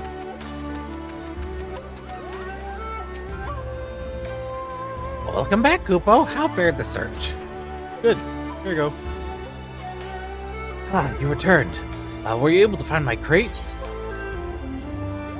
Salt-worn crate.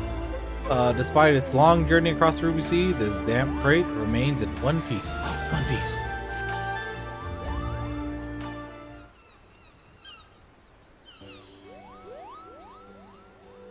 Traders be praised. This is the very crate I lost, and it's still intact.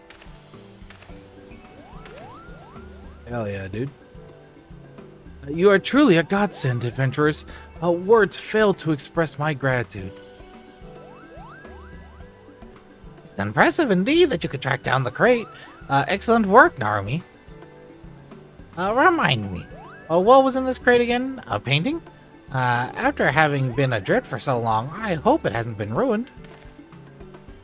Judging by its condition, I want to believe that all is well, but let us see.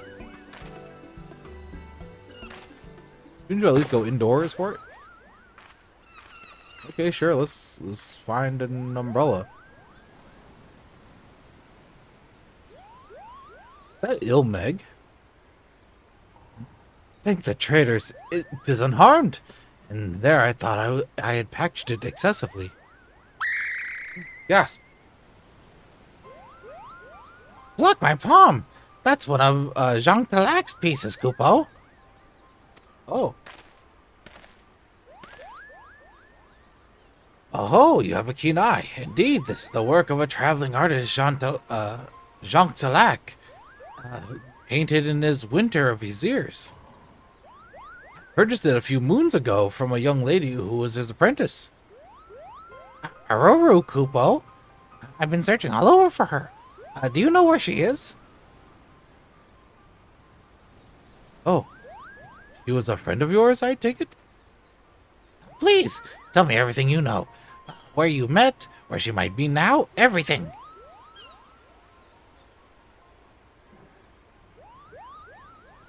I don't know how to say this, but from what I have heard, your friend has passed on. Not Baruru. He had come to Ul'dah to sell a small trove of Jean Talac's paintings. His works are extremely rare, so it caused quite a stir among art dealers. Expensive though the pieces were, it didn't take long for her to sell them all. And once she had, she disappeared. Her belongings were apparently strewn about her inn room, yet there was nary a sign of foul play.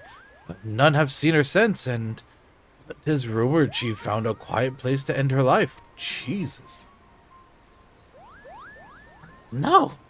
I knew Jean Talac's death left a void in her heart, but Baruru wouldn't have. She couldn't have. I know it's difficult, but try to remain calm. This is rumor, nothing more. We don't know anything for certain. We don't know anything for sure. Let's look into it.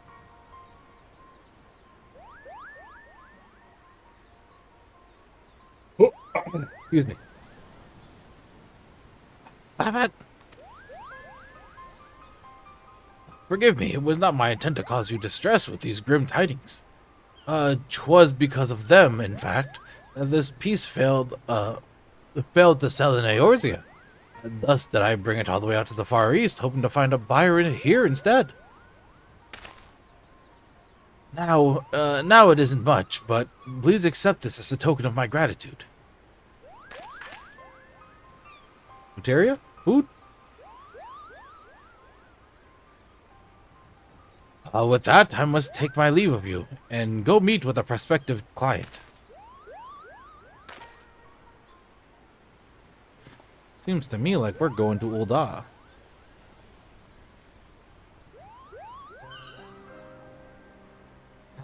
I'm sorry, Narumi. You did well. You did.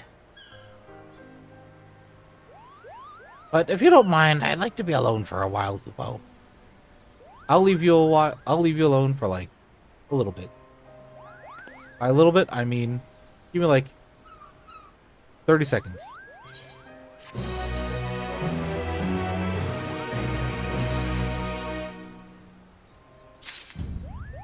Your 30 seconds are up. Baruru's clues.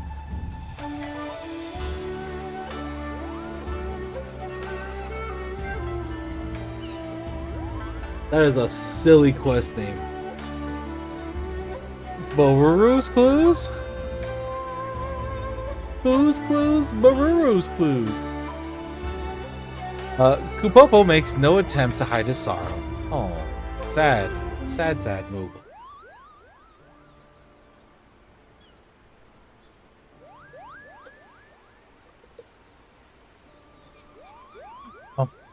It's you, Kupo. What is it? I've been practicing my Pictomancy. I want to see how he was doing.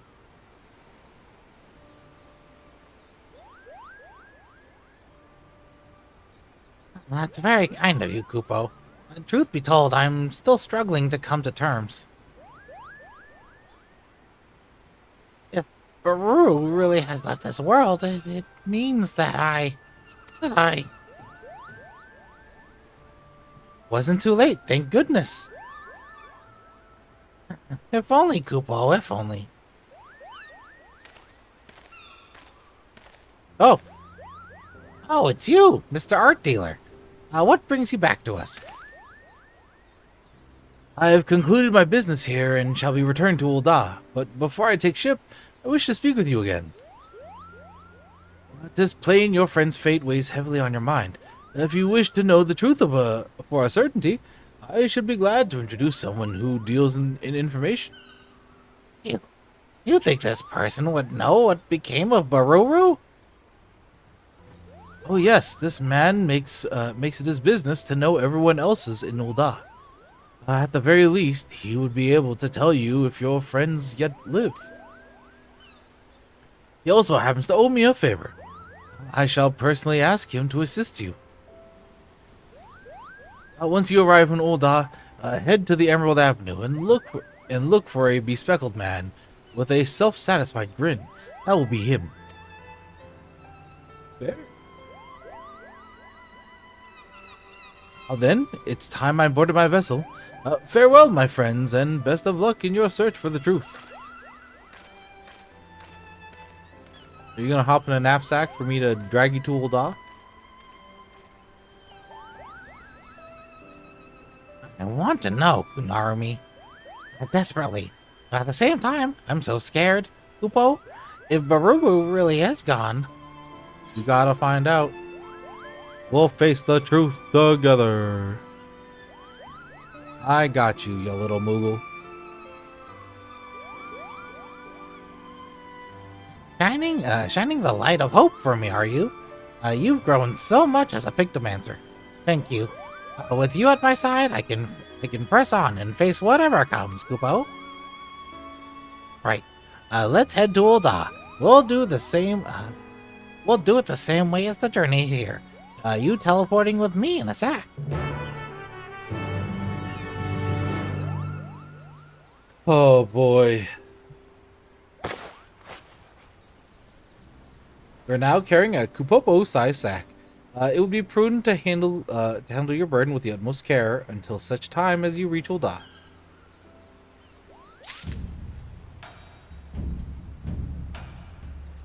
Snug as a grub in the soil.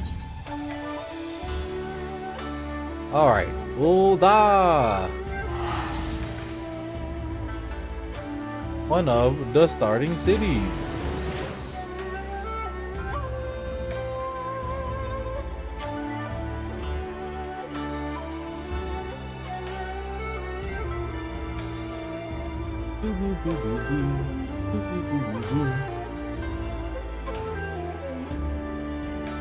Oh god. I teleport in and the first thing I read is Luna Magake backhands Umi Scorps with extreme violence. Okay, somebody's role-playing out here.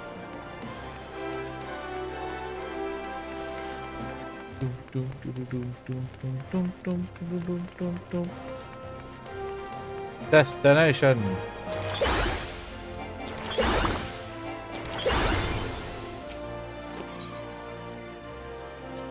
Kupopo size sack.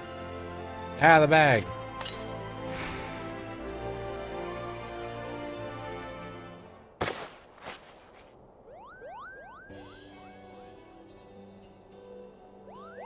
Oh, that was a lovely little nap. And just like that, we've arrived. The towering cityscape, the dry desert air mingling with the scent of Gil, There's no mistaking old Da. Now then, we should find the fellow who deals in information, Kupo. Yeah, we should. Sapphire Bazaar, I assume? Oh, no. Oh no, Kupopo, what are you doing? Oh no. I believe I have. That bespectacled man there, with a grin that does indeed bespeak unwavering confidence.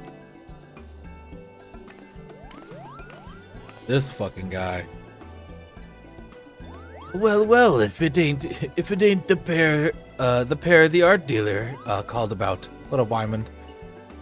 If you could tell us, if you could tell who we are, you could tell who we were just like that. You really do know things, Kupo.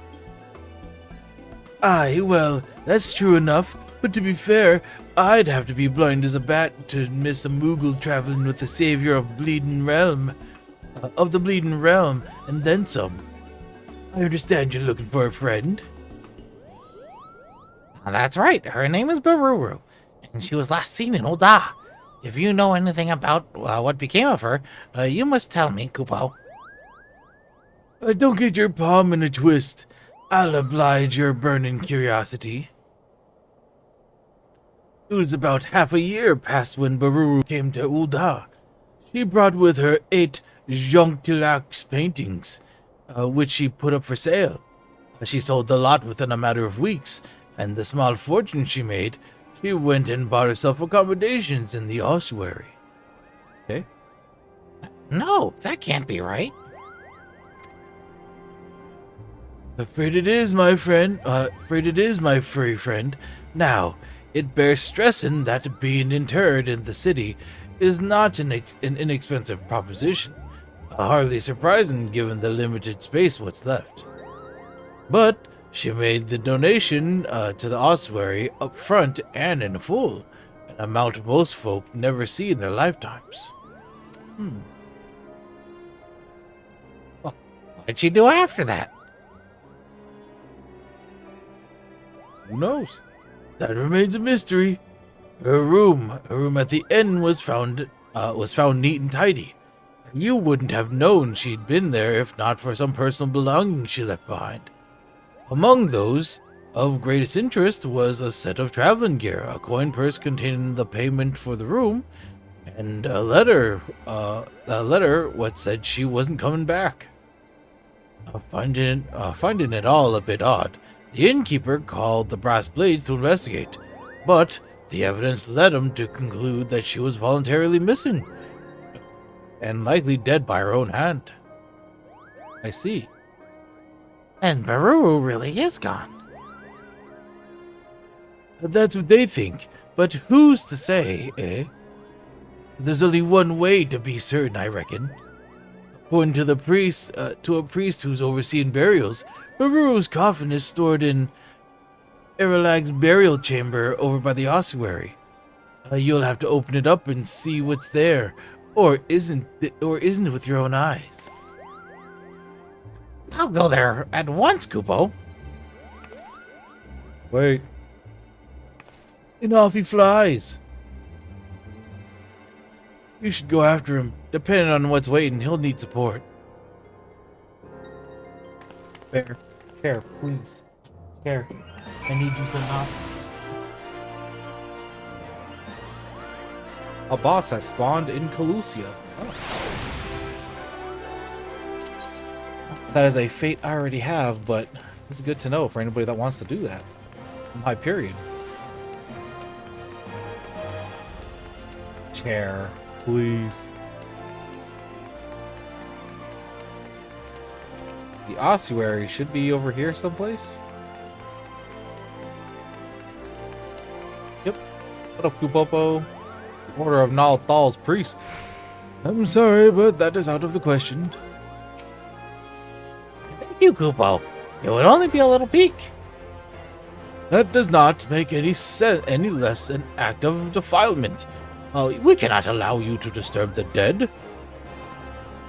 Hey, this priest says we can't check Baruru's coffin. Please explain the situation to him. The coffin might be empty.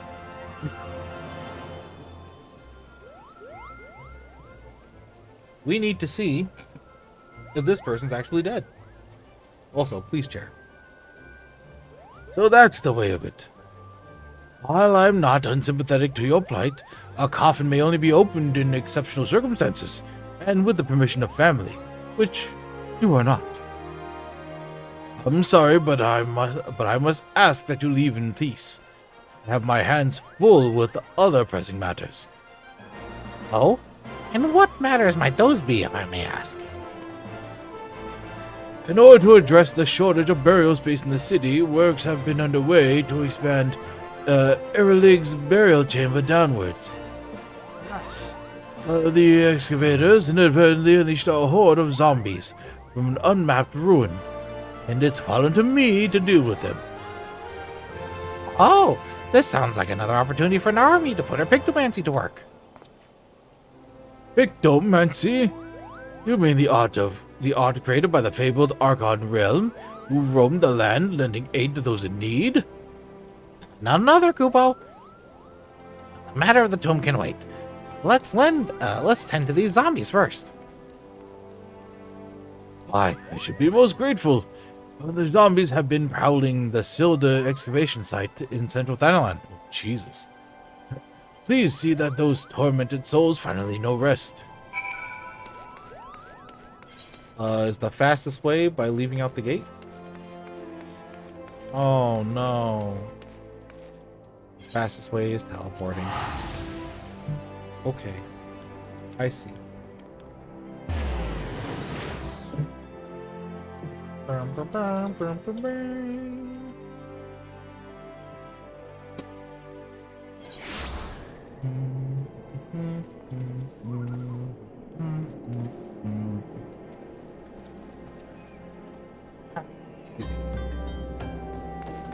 All right.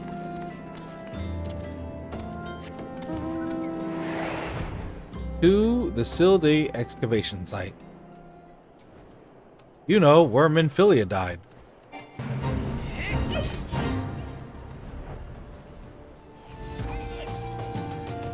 Had to check and see if there was a sprout there.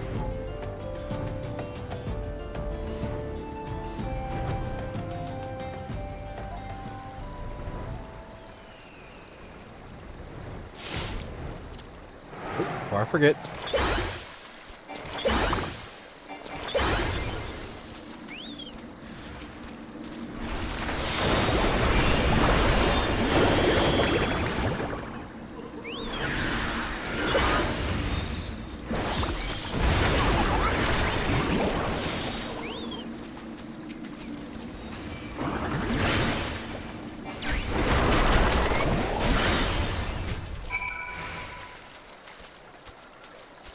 Zombies killed.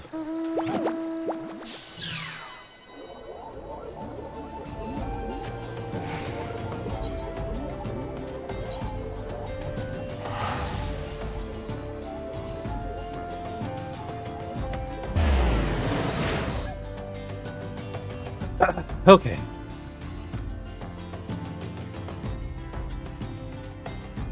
And we just gotta teleport back to the Thermatology Guild? Is that who it is? Yeah, Thermatology Guild.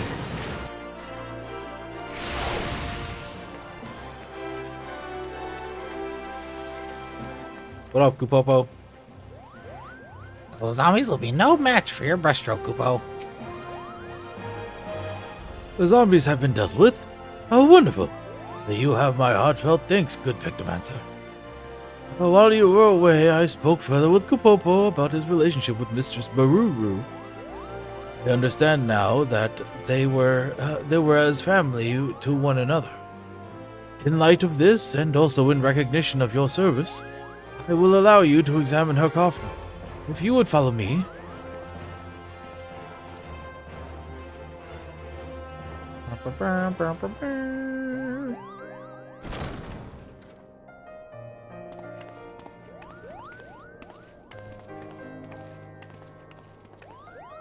I don't think I've gone in here since, like, I think it's the Alchemist quest or the Goldsmithing quest with the music box.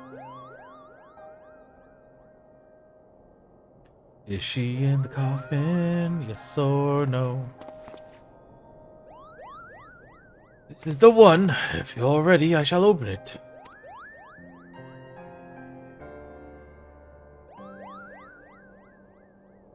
Where in the realm is Realm? Or maybe she's a Realm reborn.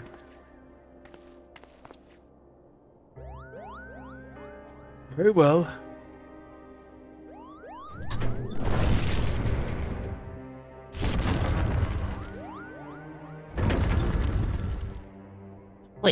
Please don't be in here. What? What is this, Kupo?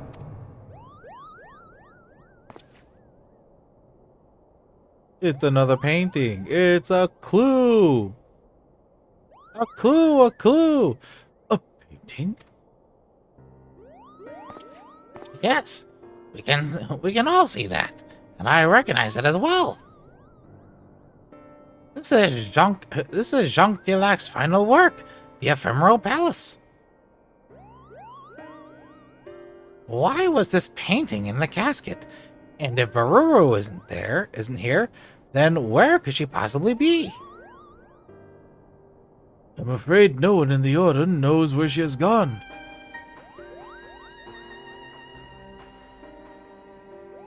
Several moons ago, Mrs. Baruru came to us unannounced.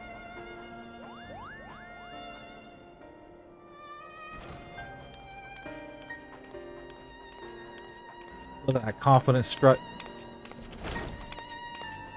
What up, fuckers? Can you imagine? Pardon me, is anyone here? Is anyone there? Greetings, my child.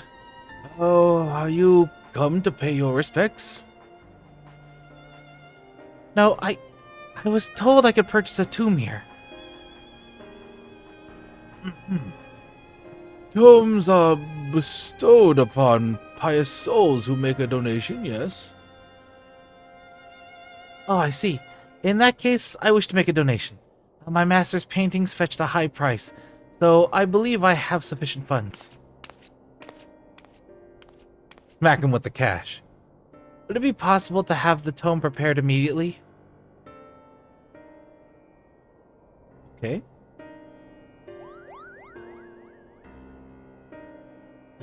In that manner did she secure burial rights, and so we set about making the necessary arrangements.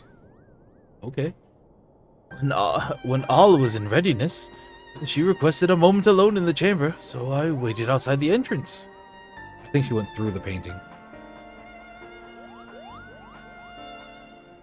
When she did not emerge after a time, I went back to check on her, only to find that she was gone.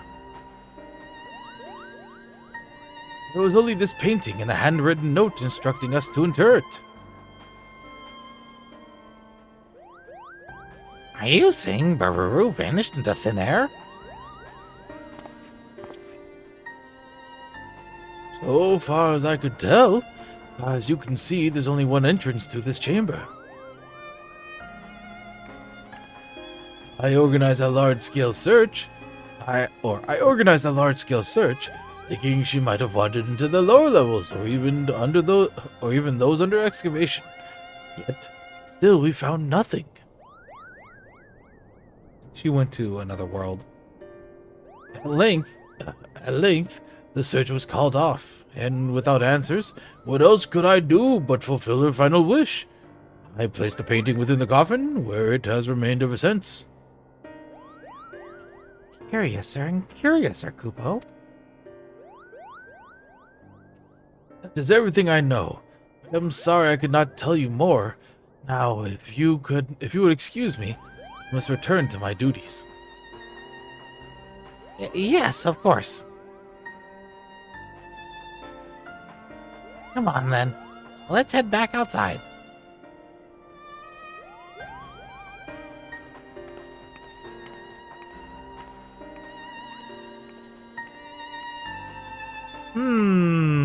I think she went into like a painted world, is my guess.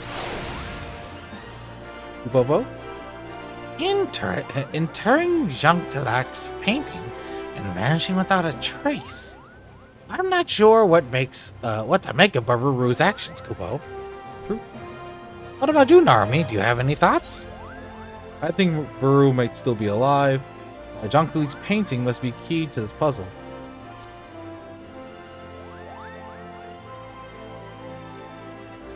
Hope so, Kupo. Because if the paintings can't help us find answers, then I have no idea where to go from here. I suppose it's back to the search. If I'm going to take some time to ponder things. I'm going to take some time to ponder things and see if I can't think of other leads to pursue. Meanwhile, please continue to train. Think colorful thoughts, keep your brush arm supple, and come and find me when you feel the artist's aura has grown further, Kupo. You're right. It has. It has grown. Let me get rid of this one so I can get that out of my inventory. Okie dokie. Upopo! Somewhere only she knows. Upopo heartily nods in your general direction. Okay. Alright. Alright, where's this quest going? Fine army. I can tell you've been applying yourself to your training. Oh yes, the enigmatic aura of an accomplished artist is unmistakable. I'm put in mind of Jean Talac as he was in his prime, Kupo. Whatever that means. And now then, imagine a great big canvas that has yet to receive even a single drop of paint. But unfortunately, it's the state of my search for Baruru.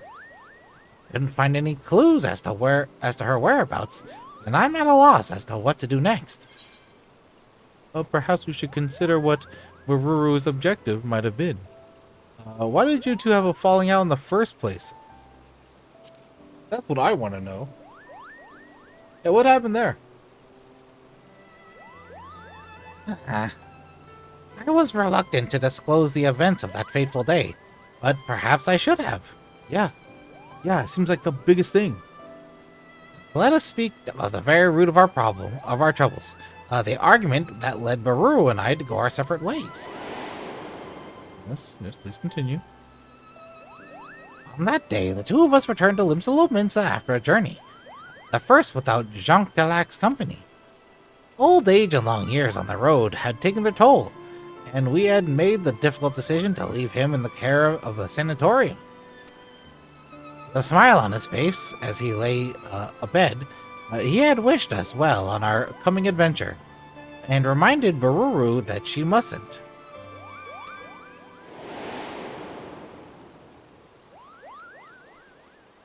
Could it be? Yes, it must. Baruru has become part of the painting. I don't blame you for being confused. I promise to make everything clear soon, Kupo. Narumi, you've been the best student I could have hoped for. You've trained diligently, aided those in need, and kept your promise to me. I can't rightly ask more of you, but for this thing I'm about to do, I'm afraid I must. I beg you, lend me your strength one last time, Kupo. You say so. He's in the painting. He's in the painted world of Ariandel.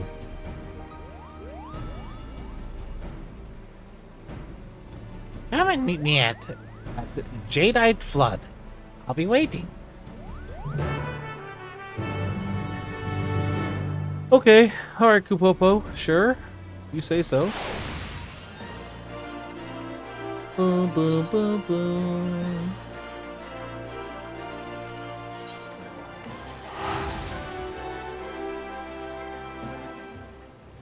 In Central Shroud. I think that's the most random place so far.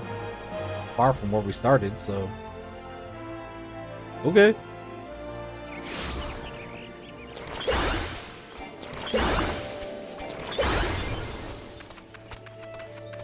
Alright, let's go and get this out of the way. Oh wait, I should fly.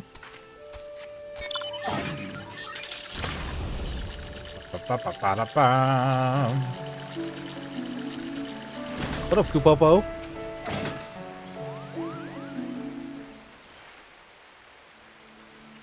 There you are, Narumi. I know you must have many questions. Allow me to explain everything, Kupo.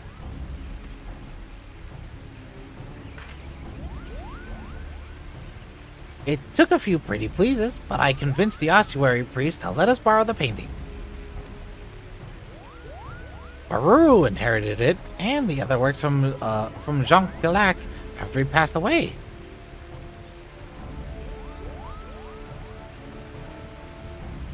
On the day of our argument, Baru and I returned from our first journey together, as I said. But when we arrived at the sanatorium to see how Jean Delac had fared in our absence, all that awaited us was a few of his paintings and his personal belongings. He went into the painting.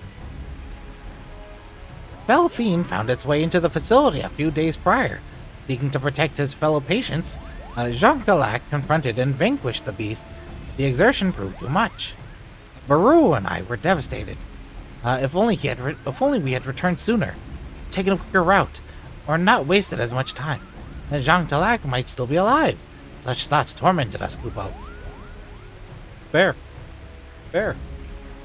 Baru took it hardest, for she had lost her only family. She clung to me and wept like a child with her doll. And I, in a moment of poor judgment, said something foolish. I told her that she needn't depend on me so. That she could stand on her own 2 feet as a Pictomancer. That she should. Weird thing to say in a moment of fragility. She shoved me away in anger. One unkind word led to another. We shouted at each other till our throats were hoarse. When there was nothing left to say, she stormed off alone, cradling Jean Delac's paintings in her arms. As you know, some time after, she journeyed to Ul'dah, sold the paintings for the funds to purchase her tome, and vanished. For so long, I've been unable to understand what she was thinking, and where she might have gone. The answer was right under our nose, Kupo. You're somewhere. It's irritating me. You see, Baru's possessed a vivid imagination that she could bring any of her thoughts to life. This rare gift allowed her to not only create, but reshape, As this rare gift allowed her not only to create, but reshape, Jacques Delac made her promise that she would never use her powers to alter a living being. But in her grief, she did just that. She made herself one of his paintings. One with his paintings. It's hard to believe, I know, but the painting itself tells the tale. Once it exuded warmth and whimsy, now it's enshrined in a stifling pale sorrow, a pall of sorrow. And this brings me to my request. Using my own magics, I want to enter the painting and save Baruru, but I don't know if I can do it alone. Can I rely upon your aid, Narumi? You got me. I will help. I'm in your debt. Be warned, the painting will be a world where one's imagination is made manifest. That's to say, anything can happen. So see to it you are fully prepared, Kupo. There. I will see to it that I am fully prepared. All set to dive into the painting, Kupo? Ready when you are. 6:55. I got this. I got this, guys.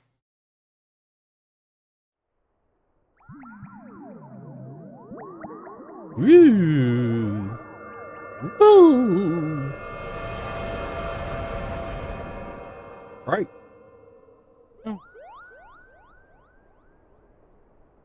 Hamler?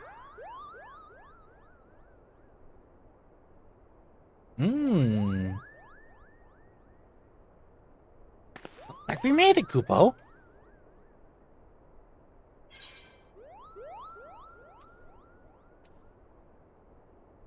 And Cosmos? But how? Like, wait, I've been here. Oh? Is the scenery familiar to you? Yeah, we've been here. It was a dungeon. You've been to to such a place in another world? The mere thought of it boggles the mind, Kupo. As I recall, Jean Talac saw this opulent place in a dream. It was inspired to recreate it on canvas. Probably a shard. Oh! He might be a shard of the Duke that ran the place at one point. Perhaps his arcane affinity allowed him to visit worlds beyond our own in his sleep. Perhaps someone from that world sent him a vision, Kupo. Regardless, we are undoubtedly within the painting. Oruru must be here somewhere. Let's go, Narumi. If you make me burn down furniture with fire AoEs, I'm not gonna like it here.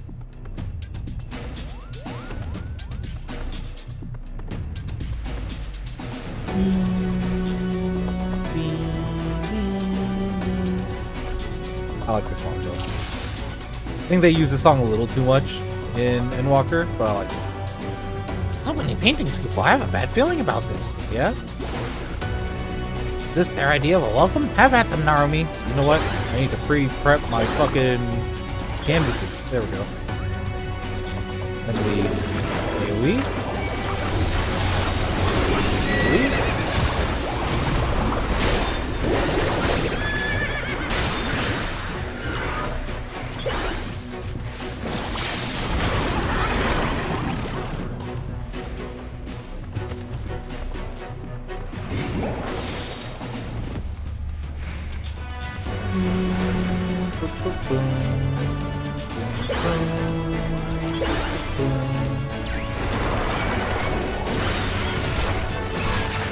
Paint a second hammer motif.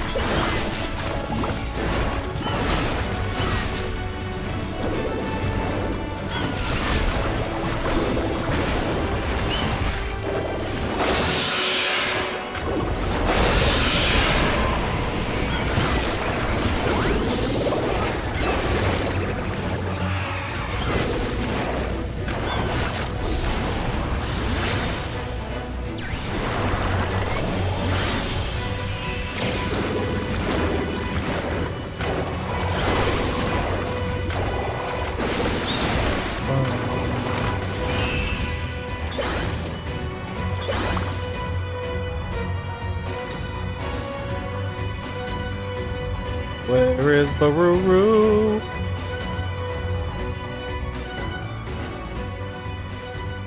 I swear, if you make me light furniture, they're gonna do it. They're gonna make you fight this boss again, or I'm gonna have to fight Baruru. Baruru. Baruru. It's me, Kupopo. I've come for you.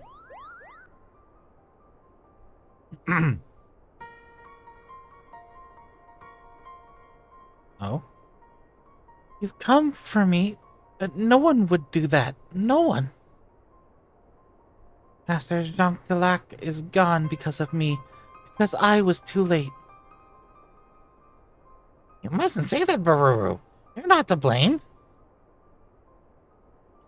Even Kupopo has abandoned me, my only friend. Oh no. But that isn't true. I'll always be your friend no matter what. Please, Baruru.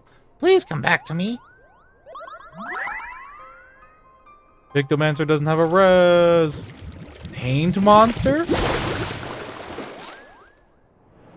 Octolac?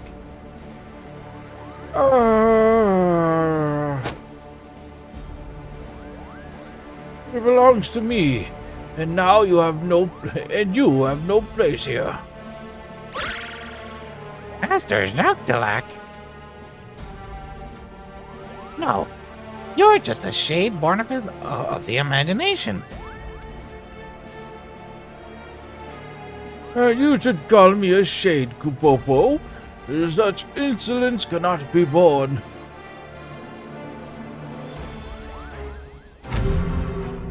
Evil painter. Oh shit.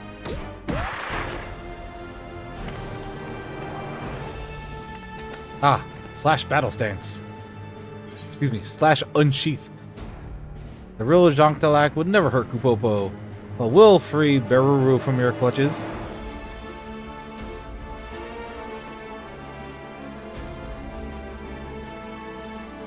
A Pictomancer. One in possession of my soul crystal, no less. An imitation. You are no match for the master you aspire to be. This top is really cool. I want that top. My imagination is my own, and it's more than a match for you. I'll show you what this imitation can do.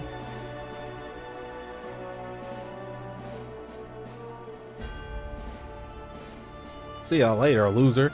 Bold words, but soon you will soon be made to know the true power of Pictomancer. Monster? Transform! Form of Boogity Boogity, Spooky Spectre Man. Here within my masterwork, imagination dictates reality. I shall paint the finishing touches in shades of your terror. Hurrah! Spooky! Alright. I dig it. I like it.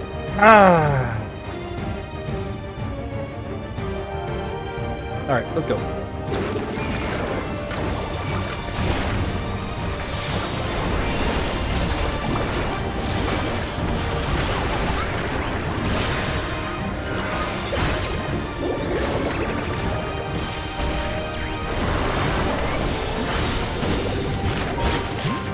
Flower moves.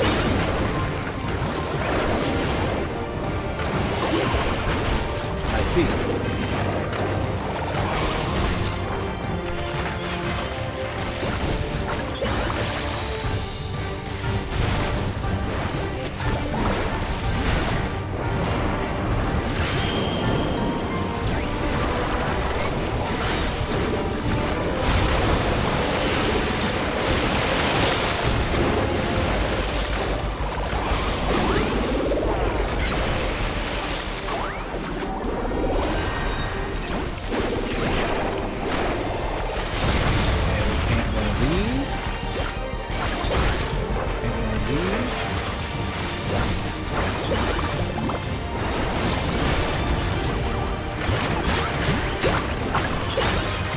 Harbor motif.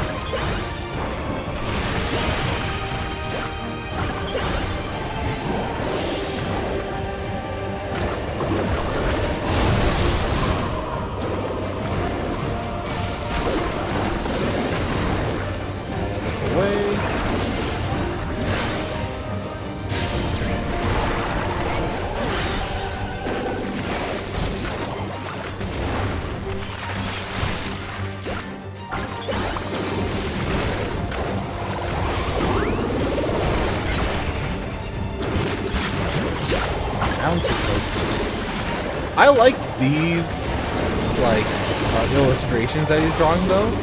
I hope we get these as eventual things that we can unlock for Picto.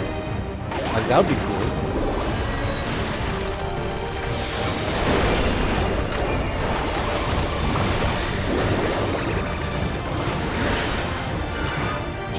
Jesus fuck, I did so much damage. The moment you set out the starry terrain and then you just start wailing on things, oh fuck, that does damage.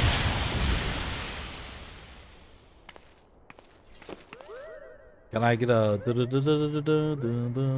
no? Okay. Alright, that's cool. You didn't harm me. Your imagination triumphed over his. You're damn right it did. You're damn right it did. Bururu, wake up, Bururu. Saying Bururu so much, all I can think of was like a dog barking, like Bururu. Sorry, intrusive thoughts, but oh. Come on now, you stubborn fool. You stubborn fool of a Lalafell, snap out of it.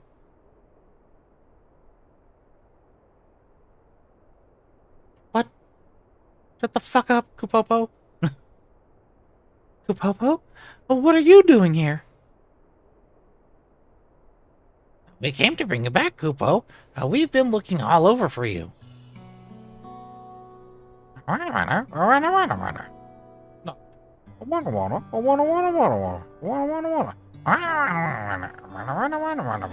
Exposition done. I never thought that anyone would come after me in the painting. There.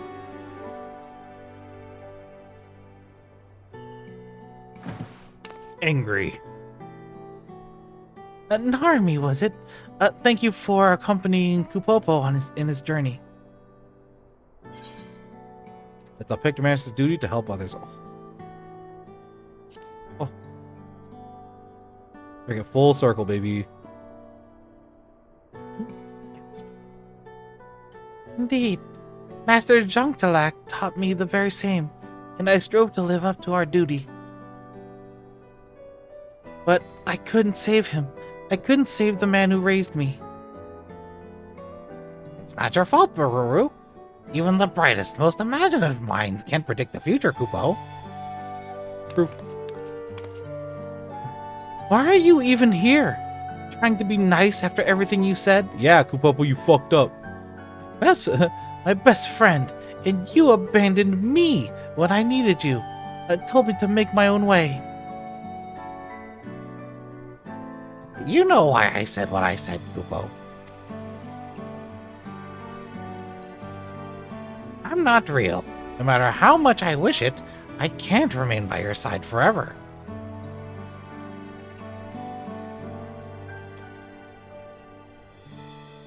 Is he a painting this entire time? Like Dawntrail we defeated, I'm a product of Pictomancy. Your imaginary friend, and nothing more.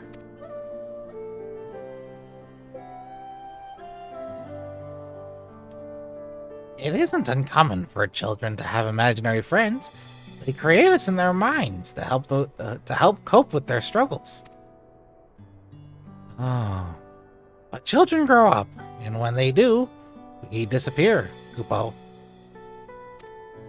That's actually kind of crazy. Oh shit. Hold on. Wait a minute. That took a hard turn where I was like, oh fuck. Oh shit. Hold on. This poor girl. You don't have to disappear, though. I painted you into being, my very first creation. Aww. Just like I painted Master Dawntrail. I could fix my mistake, and so I wouldn't be alone. Also, whoever designed this Lalafell, fucking adorable. Adorable Lalafell. Holy shit. Pictomancers can do wonderful things. And by bringing our imagination to life, we bring hope to those in need, Kupo. You let me fire a cannon out of my paint. It's cool. This, Narumi learned through her journey. And that you can fire a laser out of your pom-pom. It's dope. And so did you, Bururu. No matter how harsh reality may be, a Pictomancer isn't meant to paint over it, Kupo. Rather than escape reality, we're meant to give people the courage to face it. Don't play this song during this moment. I'm gonna cry. The most unexpected place to cry. Oh no, this song's really fucking good. We need to finish this cutscene before I get to the good part of the song. But how can I, when those who matter most to me are gone? If you carry on for them, they'll always be with you. In giving hope to others, you'll find hope of your own.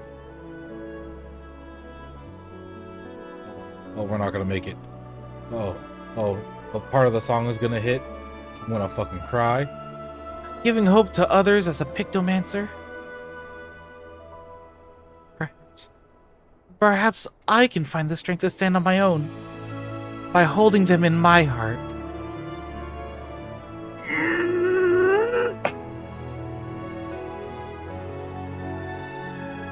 Hitting me in my fucking heart, Bururu. You will, Kupo. You absolutely will. And you'll be just fine. Explodes into paint. A Kupopo! Safe in that knowledge. I can now take my leave, Kupo. Are you gonna take us out of this painting? Farewell, Narumi. It was a joy to journey with you. Wait, we didn't have to put you in a sack. You could have just turned into a tattoo or something. Farewell, Baruru. You're my dearest friend, and you always will be. Look at me. You almost made me cry, you stupid imaginary friend. Oh, that's good, though. That's a good quest line. I wasn't expecting it to be so good, but that's a good one. Whereas the Viper one was like, yeah, rad. This one's like, damn. Damn, that's a good one. A good one that ties into, like, Shadowbringer themes. Oh, so good. Narumi? Yeah, that's me. What up, child? I'm sorry for all the trouble I've caused. Thank you for helping Kupopo to find and save me. Don't worry, but you did buy your own tomb, and that's a little weird. When he faded away, a warm and comforting aether flowed into my body. The magic I had used to create him, I think. Are you operating at like 9,000 mana instead? In that instant, the moments and memories he shared with you became mine. Weird to think about. Does that mean after you summon a Moogle to shoot a laser, the memories of the Moogle shooting a laser go into your body? The shade of the shroud, the chill of Quarthus, the brilliance of Kugane. The two of you traveled far. Yeah? Look at a little briefcase. A little pallet briefcase there. Cute. I felt Kupopo's desperation as he searched for me, his yearning for our days on the road with Master Jean Talak, and his happiness at having found a friend in you. What of you, Narumi? How did you find the journey? I enjoyed training to become a Pictomancer. The most flat answer. I enjoyed training to become a Pictomancer. Kupopo was a wonderful travel companion. It was hard keeping up with Kupopo. Kupopo was a wonderful travel companion. As we look into the distance. He was a dope Moogle. Not the coolest Moogle, but he was a good one. Kupopo would be glad to hear that, and I am too. It means a lot. It means a lot to know that someone else will remember him fondly. Oh, sweet baby. I saw my first Moogle here, you know. The way it danced through the air, so full of life and joy. But what child wouldn't have wanted a friend like that? I could create him again, recall the feelings and the image, and paint him anew. But I won't. Because, as the two of you taught me, parting isn't the end. But you should paint him to shoot a laser. It's really dope. And it does a lot of damage. Thank you, Narumi, for everything you've done for both Kupopo and me. From here, I will set out on another journey as a Pictomancer. Wherever I go, I vow to paint a path of hope, as Master Jean Talak once did. Jean Talak once did. And just as you will continue to do, I'm sure. Let's be honest. I'll probably level Red Mage and Black Mage first, because I like those more.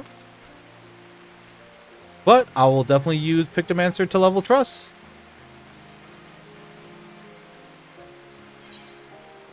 Later, child. Later, Baruru. Where that child is gonna go, who knows? Gotta follow my rainbow. What's the title? We get a title for this? Picto Perfect. That's a pretty good title. That being said, whew, that was a lot. Let's go back to Tuliolao. Alright. Oh, that was good. But I'm gonna go call stream there, because we did a lot of questing. Also, that Picto quest ran a little longer than I thought it would. Still a good quest though. Hopefully you all also enjoy leveling Picto. The job is very fun to play. I just think it's awkward to do paints. There isn't a clear spot when you should paint, so getting the feel for that I think is the hardest part of the job. But otherwise, like, it's a dope job. I love it. But I like Black Mage 1. I like Black Mage 1. That being said, let's go send y'all off. Hey, thank y'all for joining me today. We'll be back tomorrow to do more of the area and zone side quests. We'll probably use that EXP to... Just hold on. I was gonna say to level up stuff, but... maybe we'll put it into Paladin? Yeah, we can use the EXP for Paladin. That's fine. We can do it for that. We'll probably use that EXP for side questing for Paladin. And yeah, we need to round out Gozamauka. And then we need to go to... what is this area called? Yaktel. So we'll probably do those two areas tomorrow. And then, yeah, that's probably gonna be for the rest of the week. We'll just keep clearing out these areas. We'll have to do Tuliolal and Solution 9 as well. So we'll do all those at some point. But we'll all stay hydrated out there. We'll get a good meal because everyone deserves it. People that, hey, if you live near a place that has a gongcha available, hey, go buy 3 drinks and go get your free, I won't say free because you have to buy 3 drinks, but go get your Porksy mount. Well, as I think if you either get the mount or you can get a keychain. So whichever one of those you prefer. Most people will probably take the mount because you play the game. But yeah, take care out there, and I'll catch y'all tomorrow for more Final Fantasy 14. All right, bye-bye. If I can get you to the right screen. All right, well.